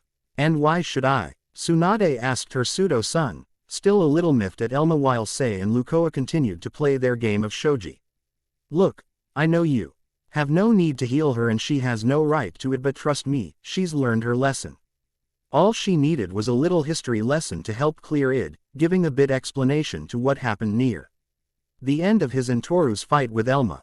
Shizune raised an eyebrow to this and turned to Naruto to ask, a history lesson. Tsunade soon followed suit and turned away from her game of shogi, that she was losing a bit in. What sort of history lesson? She asked. The Uchiha, Naruto said with a bit of hesitation, knowing that history was a bit strong and painful. Tsunade and Shizune flinched a bit from this, learning of the truth after the former took the mantle of Hokage. They were shocked at the truth and a little disgusted with it, but understood that this truth must have been needed to get through to Elma. Their thoughts were soon interrupted by Lukoa, who had a smile that one could see was a bit smug. I win, she said as she took her hand away from a shogi piece she placed in a winning position. Tsunade was a bit shocked and irritated from this but quickly put it aside and returned to the matter with Elma, taking a breath before voicing her opinion. I understand, but she STILL has to repay for trespassing and threatening citizens of Konoha. Tsunade said, remembering how powerful Elma is and the damage she could do. Naruto sighed as he rubbed the back of his head and saw that Kana was staring at the damaged dragon while eating an apple. I figured as much, he said as he turned his attention back to Tsunade. So, how is she going to repay you when Lukoa's fixed the damage and erased the minds of the people who saw it? Perhaps she can work as a shinobi? Lukoa asked without a care, not really paying attention after winning the shogi game. A shinobi, Shizune et out as she and Taunton turned to her but found her reading a familiar book. The ex-goddess was currently reading an Ichi Paradise book. The reason she was doing this wasn't only that she wanted to see Jiraiya's other books in the series, but because she felt it was her responsibility to see how they turned out. After all, she was the one who helped the pervy sage start his book series. Naruto. And Tsunade sighed at Lukoa's reading material before thinking back to her idea for Elma. That could work. If she's plans on staying her, she's going to need an identity to blend in, and I can assume she can hide her features like you all. Right, Tsunade said as she rubbed her chin and gazed around to Lukoa, Kana, and Toru. Yes, that's right, Lukoa said as she looked up from her book. All magical creatures have the ability to don a human appearance. Whether it be a small change or a large one, they can still make themselves blend in, but the real question is if she has learned the ability. I have, Elma said in a hoarse voice, drawing everyone's attention. Shen then, no matter how painful it was due to her exhausted state, slowly pulled in her broken horn and tail into her body, giving herself the appearance of a normal, injured human. That takes care of that. Naruto whistled, a bit impressed that she could do it even if she was in pain. Now all that's left is a convincing backstory for her, Shizune said, stating the last part needed to fully give Elma a good cover. Then again, forging a convincing identity and background was one of the bread and butter basics of being shinobi. Tsunade took up an thinking position as she stared at the Harmony Dragon for a few moments before a sudden stomach growled loudly in the room. A blush appeared on Elma's face as her stomach was the source of the grumbling. Even if she wasn't injured and in the home of people that could kill her, hunger is an eternal enemy. I guess that's a signal it's time for dinner. Naruto said as he chuckled a bit before turning to the woman he loved. Toru. This made the dragon maid jump as she was taken out of her fantasy of children with Naruto. Yes, Mr. Naruto, she said as she turned to him with a slight blush. Could you fix up dinner, please? Naruto asked and pointed to Elma. For her too. Right away, Mr. Naruto, Toru replied, still giving a dark look at Elma. Through just the glare alone, Elma's condition became slightly more painful as the chill sent down her spine just made her current injuries hurt even more. She was lucky the gaze soon turned away from her as Toru went into the kitchen. Naruto could sense the tension was still high with Toru as was still furious with the thought of her future children being hurt. I'm gonna talk with her, Naruto said as he went to the kitchen with Toru. As Naruto went to his mate, everyone in the room began to head to the table and take a seat. Be thankful Naruto managed to change your mind, Tsunade said as she began healing Elma. Toru looks as though she's still on the warpath. Elma sighed in relief, feeling her injuries slowly heal. I know, she said. As Tsunade was healing Elma, Naruto walked up to Toru and placed a hand on Toru's shoulder, causing her to turn to him as he gave her a look that said, please, tell me what's wrong so I can help. Toru started while she was making food. I can't forgive her so easily. Not after all she said. I know, I can't either, Naruto said as he clenched his left fist in anger before stopping. But she realized her mistake and is willing to change, no matter how hard it might be. The least we can do is give her a chance. I know but still, Toru said as she was gripping the knife in her hand harder, cracking the wooden handle. Naruto placed his right hand over hers to calm her down and cease the cracking. Forgiving someone isn't easy, but it's not impossible. Just give it some time, Naruto said as gave her a smile. For me, Oru took a breath and calmed herself before giving Naruto a small smile while loosening her grip on the knife before using her magic to repair it. Okay, just for you, I'll try, she said as the knife was fully repaired. Thank you, Toru, Naruto said before giving her a quick kiss on the cheek. You're the best. Naruto then left Toru to her cooking while the dragon's mind was wandered again to children with Naruto. Just the thought alone made Toru lightheaded as she just imagined what her and Naruto's child would look like and what his or her name would be. Blonde with red eyes children, Toru thought as she finished chopping ingredients before moving on to putting them in a pot. Or blue-eyed little dragons. Even though her thoughts were with potential children, it didn't deter her from making dinner because she was still a maid. It was still her duty and she would fulfill her duty to the best of her abilities. A few minutes later, after Elma was fully healed by Tsunade, Toru had finished preparing dinner. Dinner's ready, she exclaimed with a smile as she came walking towards the table with 4 plates balanced on her arms, 2 on her tail, and 1 on her head. Now that's efficiency, Tsunade said as she saw active balance Toru was doing. And that's just a little of all she can do, Naruto said, confident in knowing of Toru's skills.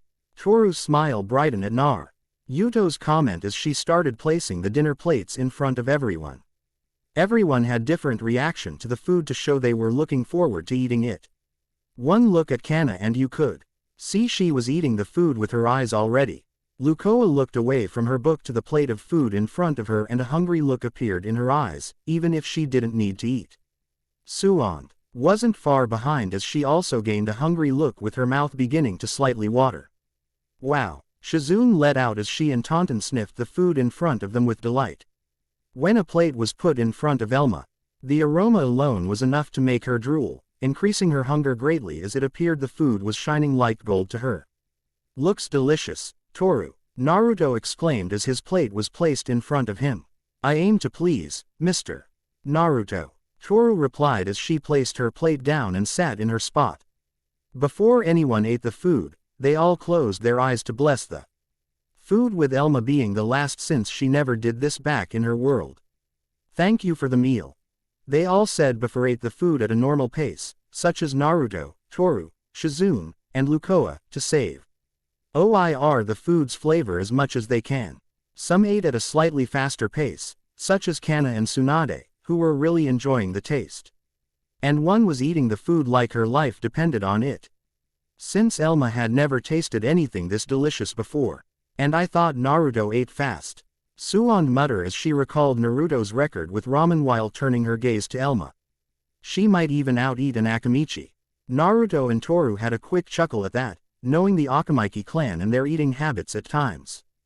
Delicious, Elma exclaimed between bites with stars in her eyes. Dinner went on for several minutes with Elma finishing her plate first and finding herself hungry for more. The only problem was that she was a little frightened to ask for more since she was on still thin ice with Toru. Her silent prayers were soon answered as Naruto, and Kurama, who told him, caught her distress. "Do you want some more?" Naruto asked Elma, who jumped a bit from it. She was honestly surprised, said that Naruto somehow read he mind about wanting some more food but being too scared to ask.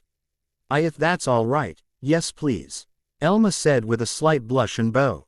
Naruto smiled a bit before turning to Toru, who was halfway finished with her plate. "Toru, could you please get Elma seconds?" Naruto asked his mate. "Please, Toru-chan," Naruto asked his mat. This caused Toru to feel conflicted a bit. One hand, she still didn't like Elma and could have refused to feed her more of her cooking. On the other hand, she would have made her mate upset after he asked her to give Elma a chance. In the end, Toru did the right thing and brought Elma a second helping of food, not wanting to see her mate upset at her. Half an hour later, dinner was done and everyone was leaning back in their chairs with satisfied bellies. "Delicious as always, Toru," Naruto said as he gave a thumbs up and a smile to her. "I agree, Toru. That was the best dinner I've had in a long time," Tsunade said as she was sipping some water. "Truly wonderful," Shizune said as she and Taunton had satisfied smiles. "Yummy," Kana said with closed eyes as she patted her belly. Toru beamed in joy as she received praise for her cooking but tried to look humble as best as she could, even though she failed due to the arrogant look appearing on her face which soon disappeared after a certain new resident gave her opinion. "I have to admit, this is the best food ever," Elma said as she was currently leaning back with a too happy look on her face and her hands on her stomach. Toru became conflicted from accepting his compliment as she was still a little hostilities from Elma's threat to her unborn hatchlings. Thanks to Kurama, Naruto sensed this and decided it was time to calm things down and call it a night. "I think it's time we all head to bed. It's been a long night and I think we could all use it," Naruto suggested as he stood up from his seat. Kana sighed as she nodded in agreement, followed by Tsunade and Shizune standing up from the table and walking towards the door. "Alright, but don't forget, we still need to establish a human identity for Elma in the village," Tsunade said as she opened the door. "Bring her by the Hokage office tomorrow so we can get it done." Shizune as she followed her mentor. "Got it," Naruto said as he waved goodbye before turning to Elma as the door shut. "You can sleep in one of the spare rooms upstairs and in the morning, we'll take you to the Hokage's office." Elma groggy lifted her head, still having a full stomach, and asked, "Upstairs?" While looking around, Naruto jerked his thumb towards the middle of the room, where Kana was walking forward as a stairway suddenly appears leading to an opening in the ceiling. Elma was surprised at this and let out a quick, "Oh, gotta love camouflage seals and magic," Naruto said with a smirk. Elma slowly got up and moved towards the stairs as fast as her bloated stomach allowed her to. Lukoa saw this and laughed a bit as she got up from her seat. "I'll help her up a bit while you and Toru clean up," she said as she went to help the full and struggling dragon. "I know her pain," Naruto said with a shaking head, remembering the times he overstuffed himself with ramen. "And thanks, Lukoa." Lukoa gave a nod and aided Elma up the stairs while Naruto turned to Toru and made a few shadow clones to help her. Toru was against it a bit, being a maid and all, but Naruto helped her nonetheless. "We live here together, Toru. Even if you're my maid, I would feel a little bad if I didn't help you from time to time," Naruto said as he gave her a smile. Toru smiled back and gave an understanding nod as they cleaned the kitchen and washed the dishes. After all was done, Naruto and Toru retreated to his bedroom, where one last important thing had to be said and done. They sat on Naruto's bed as he took off his jacket and laid it on his desk chair. He took Toru's hand in his and looked into her eyes to ask one question. One important question. "Toru, I know I made this clear already, but I want you to know that my feelings won't change and I'll stay by you as long as I can," he said as he GHT his left hand to her cheek and gazed into her eyes. "Toru, will you bear my child, our child?" he asked with hope in his eyes. Yes, of course, Naruto," Toru said as tears of joy leaked from her eyes, happy that Naruto was serious about loving her and a dragon child they would have.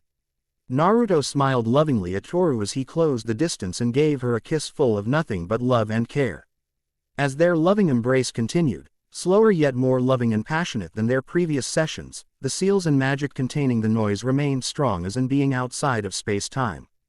Was happy for Naruto and his lover maid, Toru.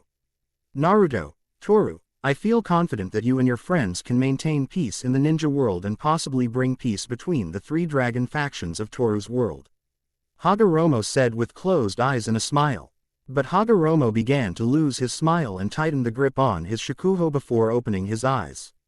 "But there are those that will not take peace so easily, as they are too embittered or just too bloodthirsty. I wish you the best of luck," Hagoromo said, as he shut his eyes once again. As he was worried and hopeful of the future, his caution of other dragons was coming to fruition, as in the Chaos Dragon faction back in Toru's world, things were rather unstable at the moment. Due to their leader not only coming back without Toru but coming back with a few small scratches, was raising many questions among his followers.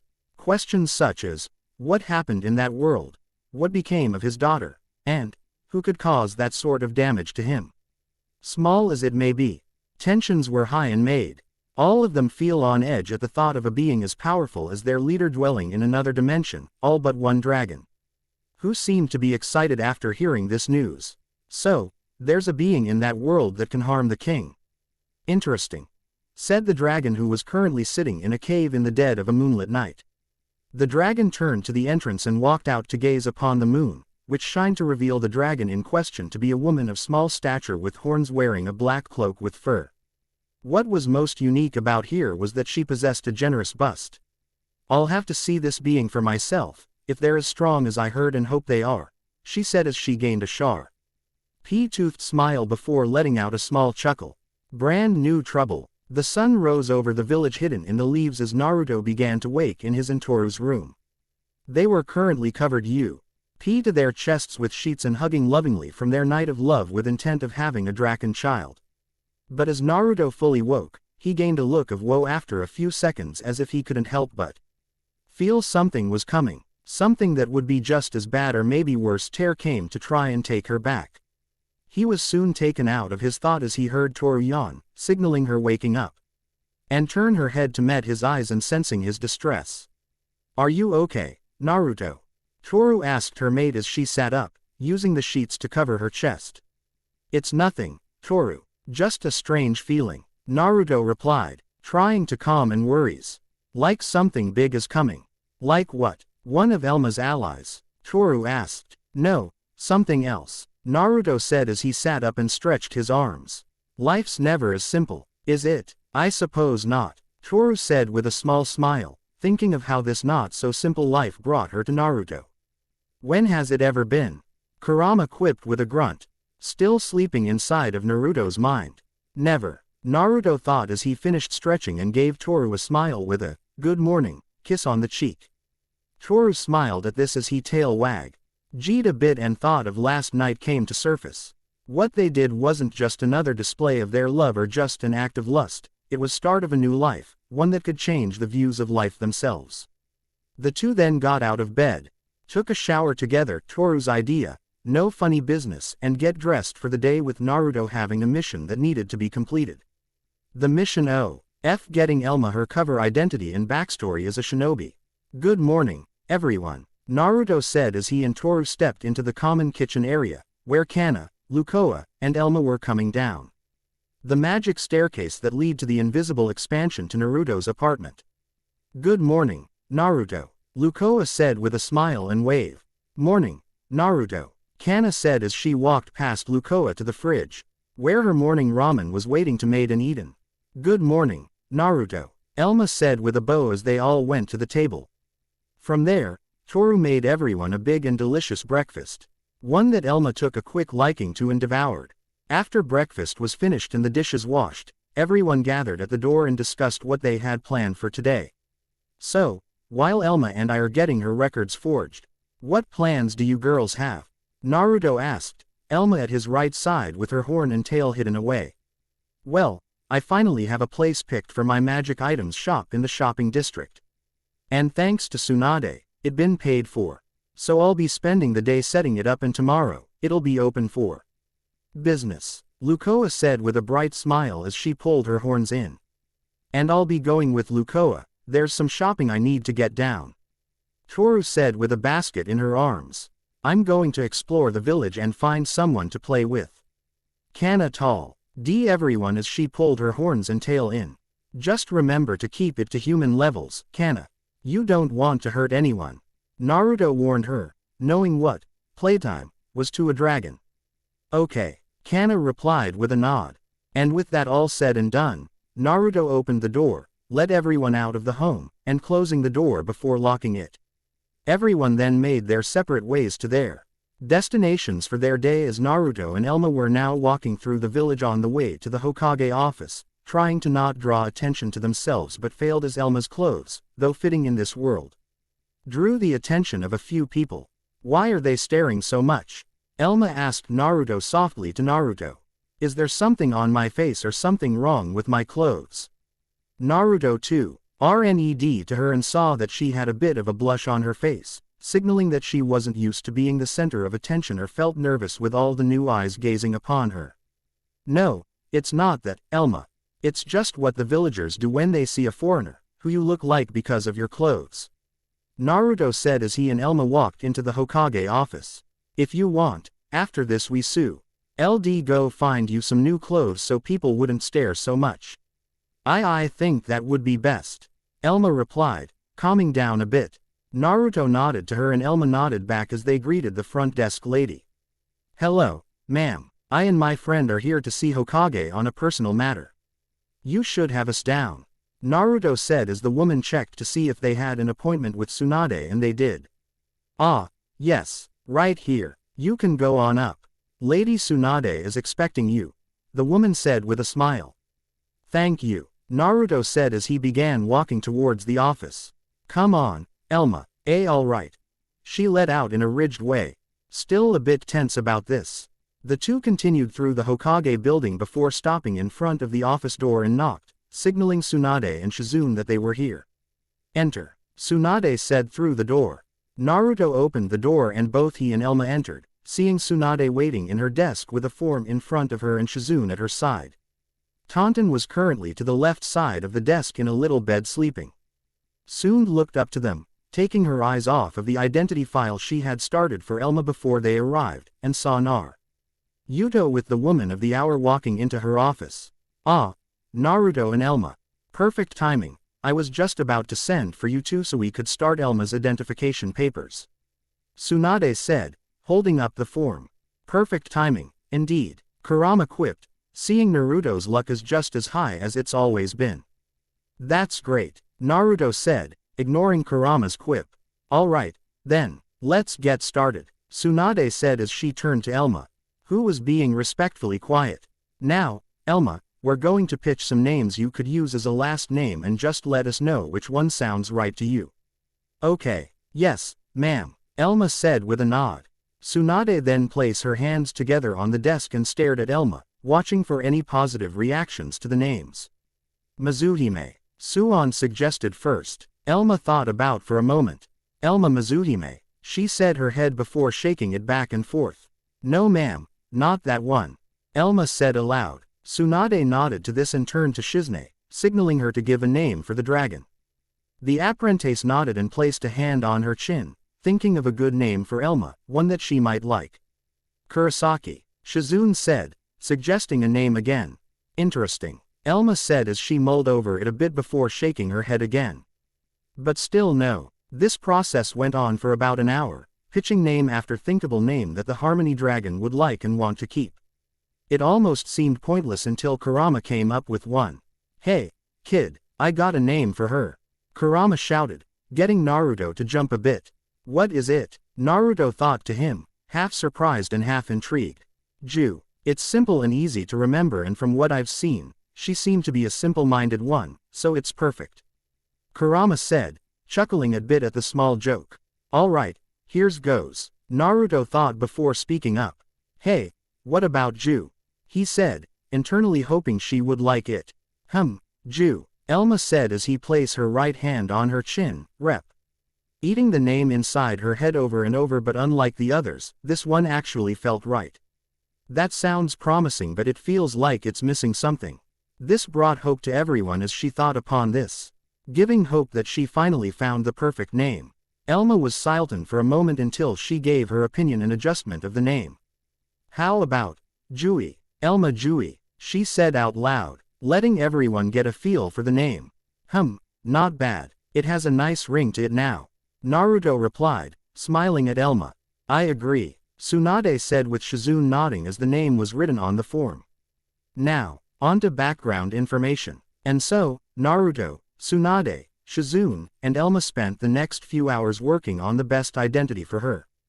Doing everything in their power to make sure her identity is believable enough so she could be a shinobi in the village, one that Naruto will have to duty of training in the ways of the Hidden Leaf Village. Meanwhile, back in the home of Naruto Uzumaki, Toru was peacefully preparing dinner after a succopping district. She hummed as she was chopping some onions, feeling that nothing could ruin this peaceful day. Sadly though, fate seemed to have different plans as Toru suddenly sensed a powerful presence, causing her to break the handle of the knife she was using. I feel a disturbance, Toru hissed, somewhat thin. King, it was just the worries from Naruto being away with Elma for so long. Even if though Toru was somehow feeling a tiny bit jealous of Elma, she felt that some part of the disturbance was unrelated to that and gave her good reason to be on edge. Meanwhile, inside the Forest of Death, a familiar portal opened for a new dragon to exit. So this is where the leader's daughter ran off to, the dragon said as she looked around. Seeing the dark forest, interesting place, she then heard the sound of hissing and turned around to a giant snake staring down at her, fangs ready to kill. The giant serpent dived at the new arrival with intent to kill, but didn't see that the arrival had a large, sharp-toothed smile on her face. As the portal was closing, Toru felt the magic signature coming from the person and froze when she recognized it. Her, she said, dropping the knife she fixed, turning to the direction she was sensing. Out of all the chaos faction, she comes here. But why? She PPED her sentence when she remembered the state her father went back home in. Anyone who could damage him even the slightest bit would be considered a threat. But he wouldn't send anyone else to come after me if he couldn't do it. So why now and why her? Toru asked herself as Elma, Kana, and Lukoa felt the energy too. Well, now who could that be? Lukoa asked herself as she was looking over room of her soon-to-be magic items shop in the shopping district. This is bad, Kana said as she was playing ball with some village kids. It's the bad one. Another one, Elma mumbled as she and Naruto left the Hokage building, holding her citizen papers and identity forms in her hand. Another what? Naruto asked before piecing it together. Another dragon. He asked in a cautious low voice, not wanting to alarm the people around them. And one of the most problematic. Elma replied as she turned to where the energy was coming from, about to summon her trident. Until Naruto grabbed her with his left hand. Not here. Too many people, Naruto warned her as his gesture to the villages around them. We need to get home and regroup. If this dragon is as bad as you say it is, we need a strategy to deal with however they are.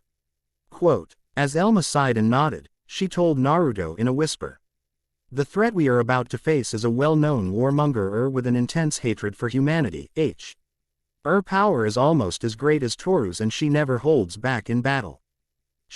Naruto asked while Kurama gave a chuckle. Hey, another female dragon, and I thought only animals could produce pheromones. He said as Naruto replied him to be quiet. Yes, and thought she may not look like it. Ululu is very dangerous. Elma said as they made their way back to Naruto's home.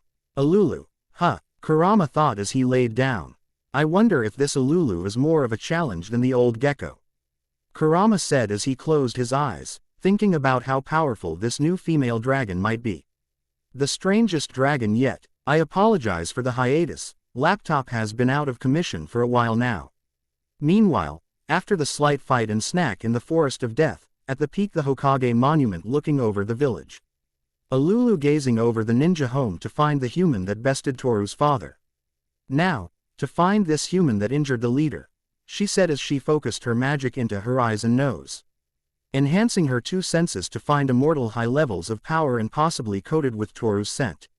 It took only a few moments for Alulu to find the human with Toru's scent, and once she did, Alulu felt her legs wobble in excitement at the amount of power he had, compared to the other humans here. That is Toru's scent, but the sheer power this human holds, Alulu said to herself as she found Naruto's location through her magically enhanced eyes, seeing him with other dragon-like energies as his power represented a giant orange flame compared to several small blue flames of the other humans around his location. I have never seen a human this powerful before, not even the human sorcerers back home were as powerful as this. Alulu did not expect the power of this human to be like this. Now it was no wonder he had been able to wound the Emperor to the extent while so many others barely even got a single scratch. I can't wait to meet this human, Alulu said as she crouched down, magically cloaked herself, and getting ready to blast off to her target. Meanwhile at Naruto's apartment, after meeting everyone there and discussing some form of game plan, Naruto was currently on top of his home and waiting for the Alulu to arrive. Lukoa had taken the curtsy to creating camouflage dome of at least 2 miles to conceal anything he didn't want the villages or Anbu to see or hear. She should be around here soon, Naruto said as he waited for the next dragon to come to his home, he and Kurama sensing Alulu taking to the sky and flying at a strangely normal pace for someone who was radiating a lust for battle. Stay on guard, Naruto. This is not normal, Kurama warned him as his senses were high and ready. I think normal was lost to us a long time ago, Naruto said as he was prepared and ready to go into chakra mode at any time. You got me there, kid, Kurama said before picking up something and activating chakra mode for Naruto. Dodge, kid, now, Naruto didn't hesitate and moved to his right 5 feet, dodging a speeding object that crashed right where he once was and kicking up a cloud of dust. Looks like she got her faster than I thought, Naruto said out loud as he got into a fighting stance, ready for whatever this dragon woman is capable of. So, you're the one who wounded the leader, the dragon woman said as she stepped out from dust cloud. As Naruto had got a full view of her, he felt his face go blank and his jaw drop a bit at her rather unique appearance. Taking in her full appearance, Naruto saw the Alulu was a rather short woman about as tall as Kana with pink eyes, salmon-colored hair that became twisted in the back with pointy ears. Her clothes were only a black cloak with fur on the color in a X pattern down the middle stopping right above her belly button and panties with near wire-like strings, keeping it covering her crotch. Her chest was rather large in contradiction for her stature and her dragon-like features were large. 3-finger claws where her hands should be, curved horns pointed behind her and a large tail coming from her behind. All in all, Naruto and Kurama weren't expecting her to look anything like this. Kurama, please tell me you're seeing this, too, Naruto begged, hoping if this was just a very strange and slightly perverted genjutsu. Yes, Kurama said as he had wide eyes and took in Alulu's unique and interesting body. I am seeing this too, and I kinda like it. Pervy fox, Naruto lowly retorted to the tailed beast before turning his attention to the stacked dragon girl. So, you mind introducing yourself? Even though Naruto already knew who she was, it was at least decent to exchange pleasantries. Alulu of the chaotic faction. The dragon, Alulu said as she began to circle Naruto. And just by your power alone, you were without a doubt the human that was able to harm the leader. Yeah, you can call me Naruto, he said, introducing himself as he was on guard against the small dragon girl. Now, tell me why you're here. I just wanted to see for myself the opponent that stopped the leader and managed to keep Toru here, Alulu said as she continued to take in Naruto's appearance and strength. While Naruto just glared at her with intent to fight when she charged at him, Kurama could see something in her eyes, something that caught him by surprise and was a bit funny to him. Hey, Naruto, but I think she's checking you out, Kurama said with a slight chuckle. In a way your mate wouldn't like if she saw that look. Wait, you don't mean that way, do you? Naruto thought as he suddenly gulped in nervousness. I'm afraid so, since most animals, including dragons, respect power. Kurama said as he continued to chuckle. And since you fought toe-to-toe with her faction leader, she now wants to test your strength herself to see if you would make a good mate. Quote, Naruto couldn't help but shiver as he caught her licking her lips at him. This was not what I was expecting. Again, Naruto thought as Toru suddenly felt a shiver down her spine as feel. This feeling, she thought as she looked up at the roof, narrowing her eyes. It feels like I am being challenged, or something unsettling is happening to my Naruto. Toru concentrated on the energies around her and was able to feel Naruto's and the feelings he was feeling, along with Alulu's feelings, and found them rather surprising and severely unwelcome.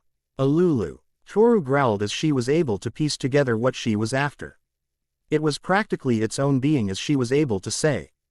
NSE, her fellow chaotic dragons, intent and smell a bit of the lust coming off from her in waves. She's not here to fight to cause death and destruction. She's here to try and steal my mate through trial by combat. Toru thought as she clenched her fists. This is not going to happen. Toru then sprouted her wings with a furious look on her face as she planned to do something drastic. Meanwhile, on the outside, both the Jinchurki and the enemy dragon were left unaware of Toru's intent to severely harm Alulu as she was completing sizing up Naruto.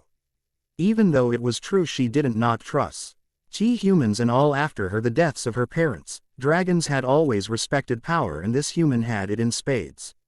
Much more than any human in her worlds, so just this once she could overlook I am being human and try and claim him as her mate.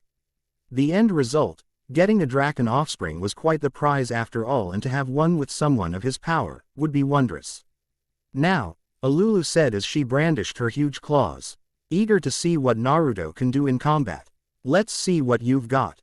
Naruto's battle senses shot sky high as Alulu rushed at him with Hokage-level speed. Just as fast as I thought, Naruto thought as he used his chakra mode to enlarge his hands and grapple with Alulu. Not bad, human, Alulu said as she looked up to Naruto, applying more force on her side of the grapple to try and push Naruto back. I'm just warming up, Naruto replied, matching her force with his own. The force of their clash began to show results as cracks began to form below them. Looks like I better take this fight somewhere else, or the field might not be able to contain it. Naruto thought before smirking at Alulu. Time to put the plan into action. Naruto thought of nothing else as he created more chakra arms and wrapped them around Alulu. Gotcha, he said before turning back and shouting. Lukoa, the portal, now. Lukoa suddenly came out, jumping into the air while holding her hands out. On it, Naruto, Lukoa replied as she opened the portal right under them. As Naruto fell into it, he made sure to drag a surprised Alulu into it. Just as she was ready to close it and let Naruto deal with Alulu, Lukoa caught the sight of a very angry-looking Toru rushing after them right before she closed it completely. Oh my, it looks like Toru is really upset. Lukoa mused to herself, sensing how eager Toru was to possibly kill her fellow Chaos Dragon as she gazed at the spot where she opened the portal. The fall was nothing short of almost instant as they landed in a familiar place to Naruto. It was the battlefield of the Fourth Great Ninja War. The broken ground, piles of rubble, and vegetation left from the undone infinite Tsukuyomi was all around the Jinchurki, the Chaos Dragon. And the dragon made of the Jinchurki. The last arrival was very surprising to both parties present. Toru, Naruto asked, surprised she was there. Fancy to see you here, Toru. Alulu said. Toru said nothing but bare her fangs and claws at Alulu, stomping her tail on the ground with large thumps. Oh boy, Kurama whistled. She asserting her territory, that means you, Naruto. Naruto could only gulp in nervousness as he saw the enraged look on Toru's face. We did not take this into account for the plan. He thought as things were going to get a lot more messy than he thought. I admit it slipped my mind too, Kurama said as he, Alulu, Toru snarled, her fangs bared, ready to tear on Alulu's flesh. Mr. Naruto is mine, is he now? Alulu teased as she quickly gazed at Naruto before turning back to Toru. Well then, how about you prove it? While it was obvious Alulu was egging Toru on, Both Naruto and Kurama could feel that Toru's killer intent was skyrocketing higher and higher. Meaning that this fight was going to get more and more dangerous. That girl is suicidal, Kurama said. She is egging your mate to kill her. I know, but I think that'll just cause more destruction. Naruto thought as he began to shake a bit from the killer intent in the air. You skank. Toru's voice became more guttural as his teeth became more sharp and feral. I'm gonna sink my teeth into your neck. Alulu raised one hand and moved a finger back and forth, teasing anecdotes challenging the furious female dragon. Then come and take a bit, if you can, she said as she increased her power. Toru let out a maddened roar and flew at Alulu, her hands morphing into he-dragon forms and covered in fire. Toru! Naruto shouted as Toru and Alulu clashed into each other, causing a crater to form from the impact. GGRRRRR. Toru growled as she pushed against Alulu, who still had that smile on her face as she met Toru's charge. She's not listening. Your mate's too blinded by her rage, Kurama said. If she doesn't calm down, she may destroy everything that crosses her path. Naruto said as he saw Alulu break the clash and punch Toru away. The dragon maid didn't quit as she flipped and landed on all four limbs before shooting back at Alulu. Then help her, Kurama bellowed, stating the obvious to his standing by Jinchurki. You don't think I know that? Naruto shouted before shooting off to help his mate. Alulu was enjoying toying with Toru, who was mostly blind in her rage. Creating a ball of fire on her claw, she was ready to throw it at Toru when she was body slammed by a blonde foxy missile. I don't think so, Naruto exclaimed before he caught Toru and made her look him in her anger-filled eyes. Toru, calm down, he said as he shook the dragon a little to try and rattle whatever sense was still in her rage-filled mind. Grr, Toru growled as she looked at him. Mr. Naruto. Yeah, it's me, Naruto replied as he looked her in the eyes. Look at me and calm down. Toru then began to breath heavily and quickly as his feral features began to retreat back to her normal features. He breathing getting deeper and calmer as his eyes closed. Good to have you back, Naruto said as he held her. I'm sorry, Toru tried to say as she opened her eyes to look at him.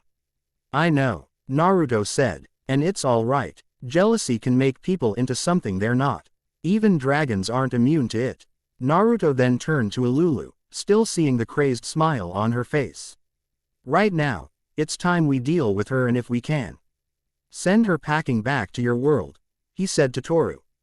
But what if we can't? Or if she comes back? Toru asked, not in doubt of her abilities but in worry Alulu's tenaciousness. Then we'll kick her ass as many times as we need, Naruto said as he turned to Toru and gave a smile. As long as we're together, we can't lose. Mr. Naruto. Toru swooned at his words. Too bad someone had to ruin the mood due to her lack of romantic sense and love in general. Can you get more sappy? Alulu asked, with arms crossed and eyes rolled. I think I'm gonna be sick.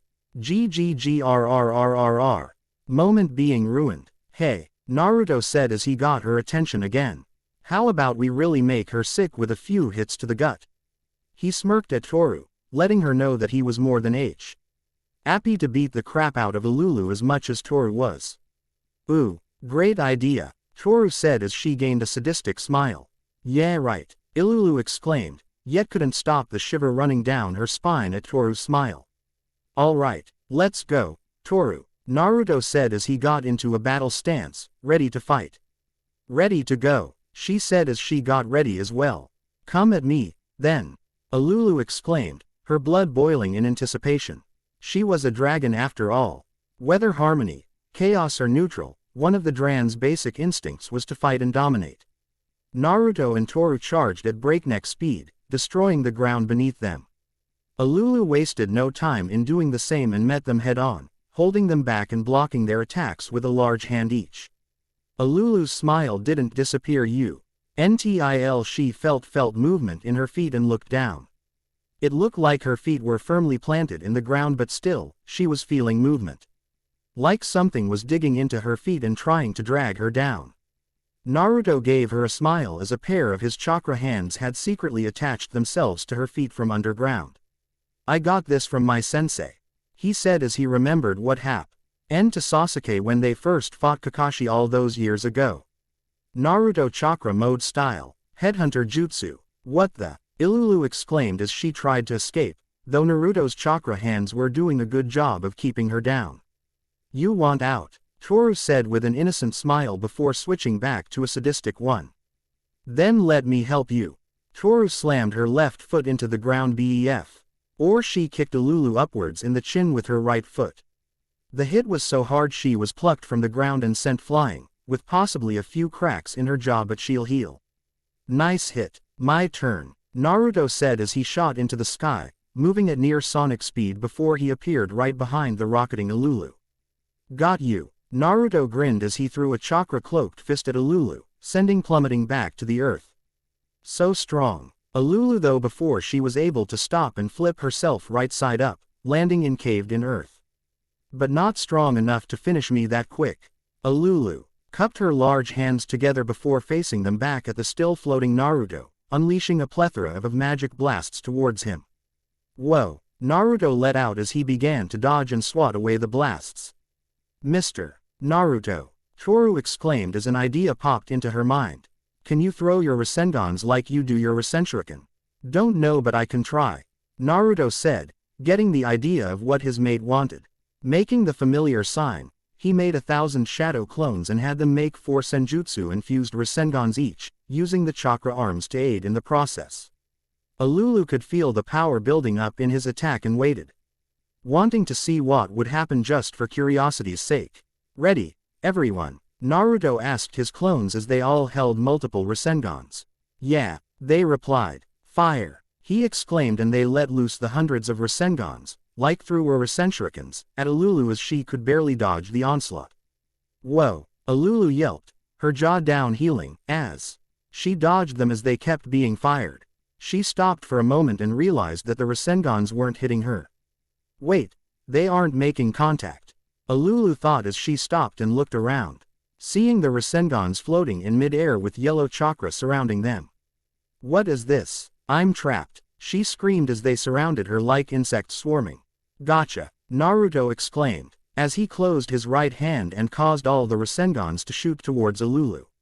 It's not going to be that easy, Ilulu shouted as she created a magic shield around her, to protect her from the attacks.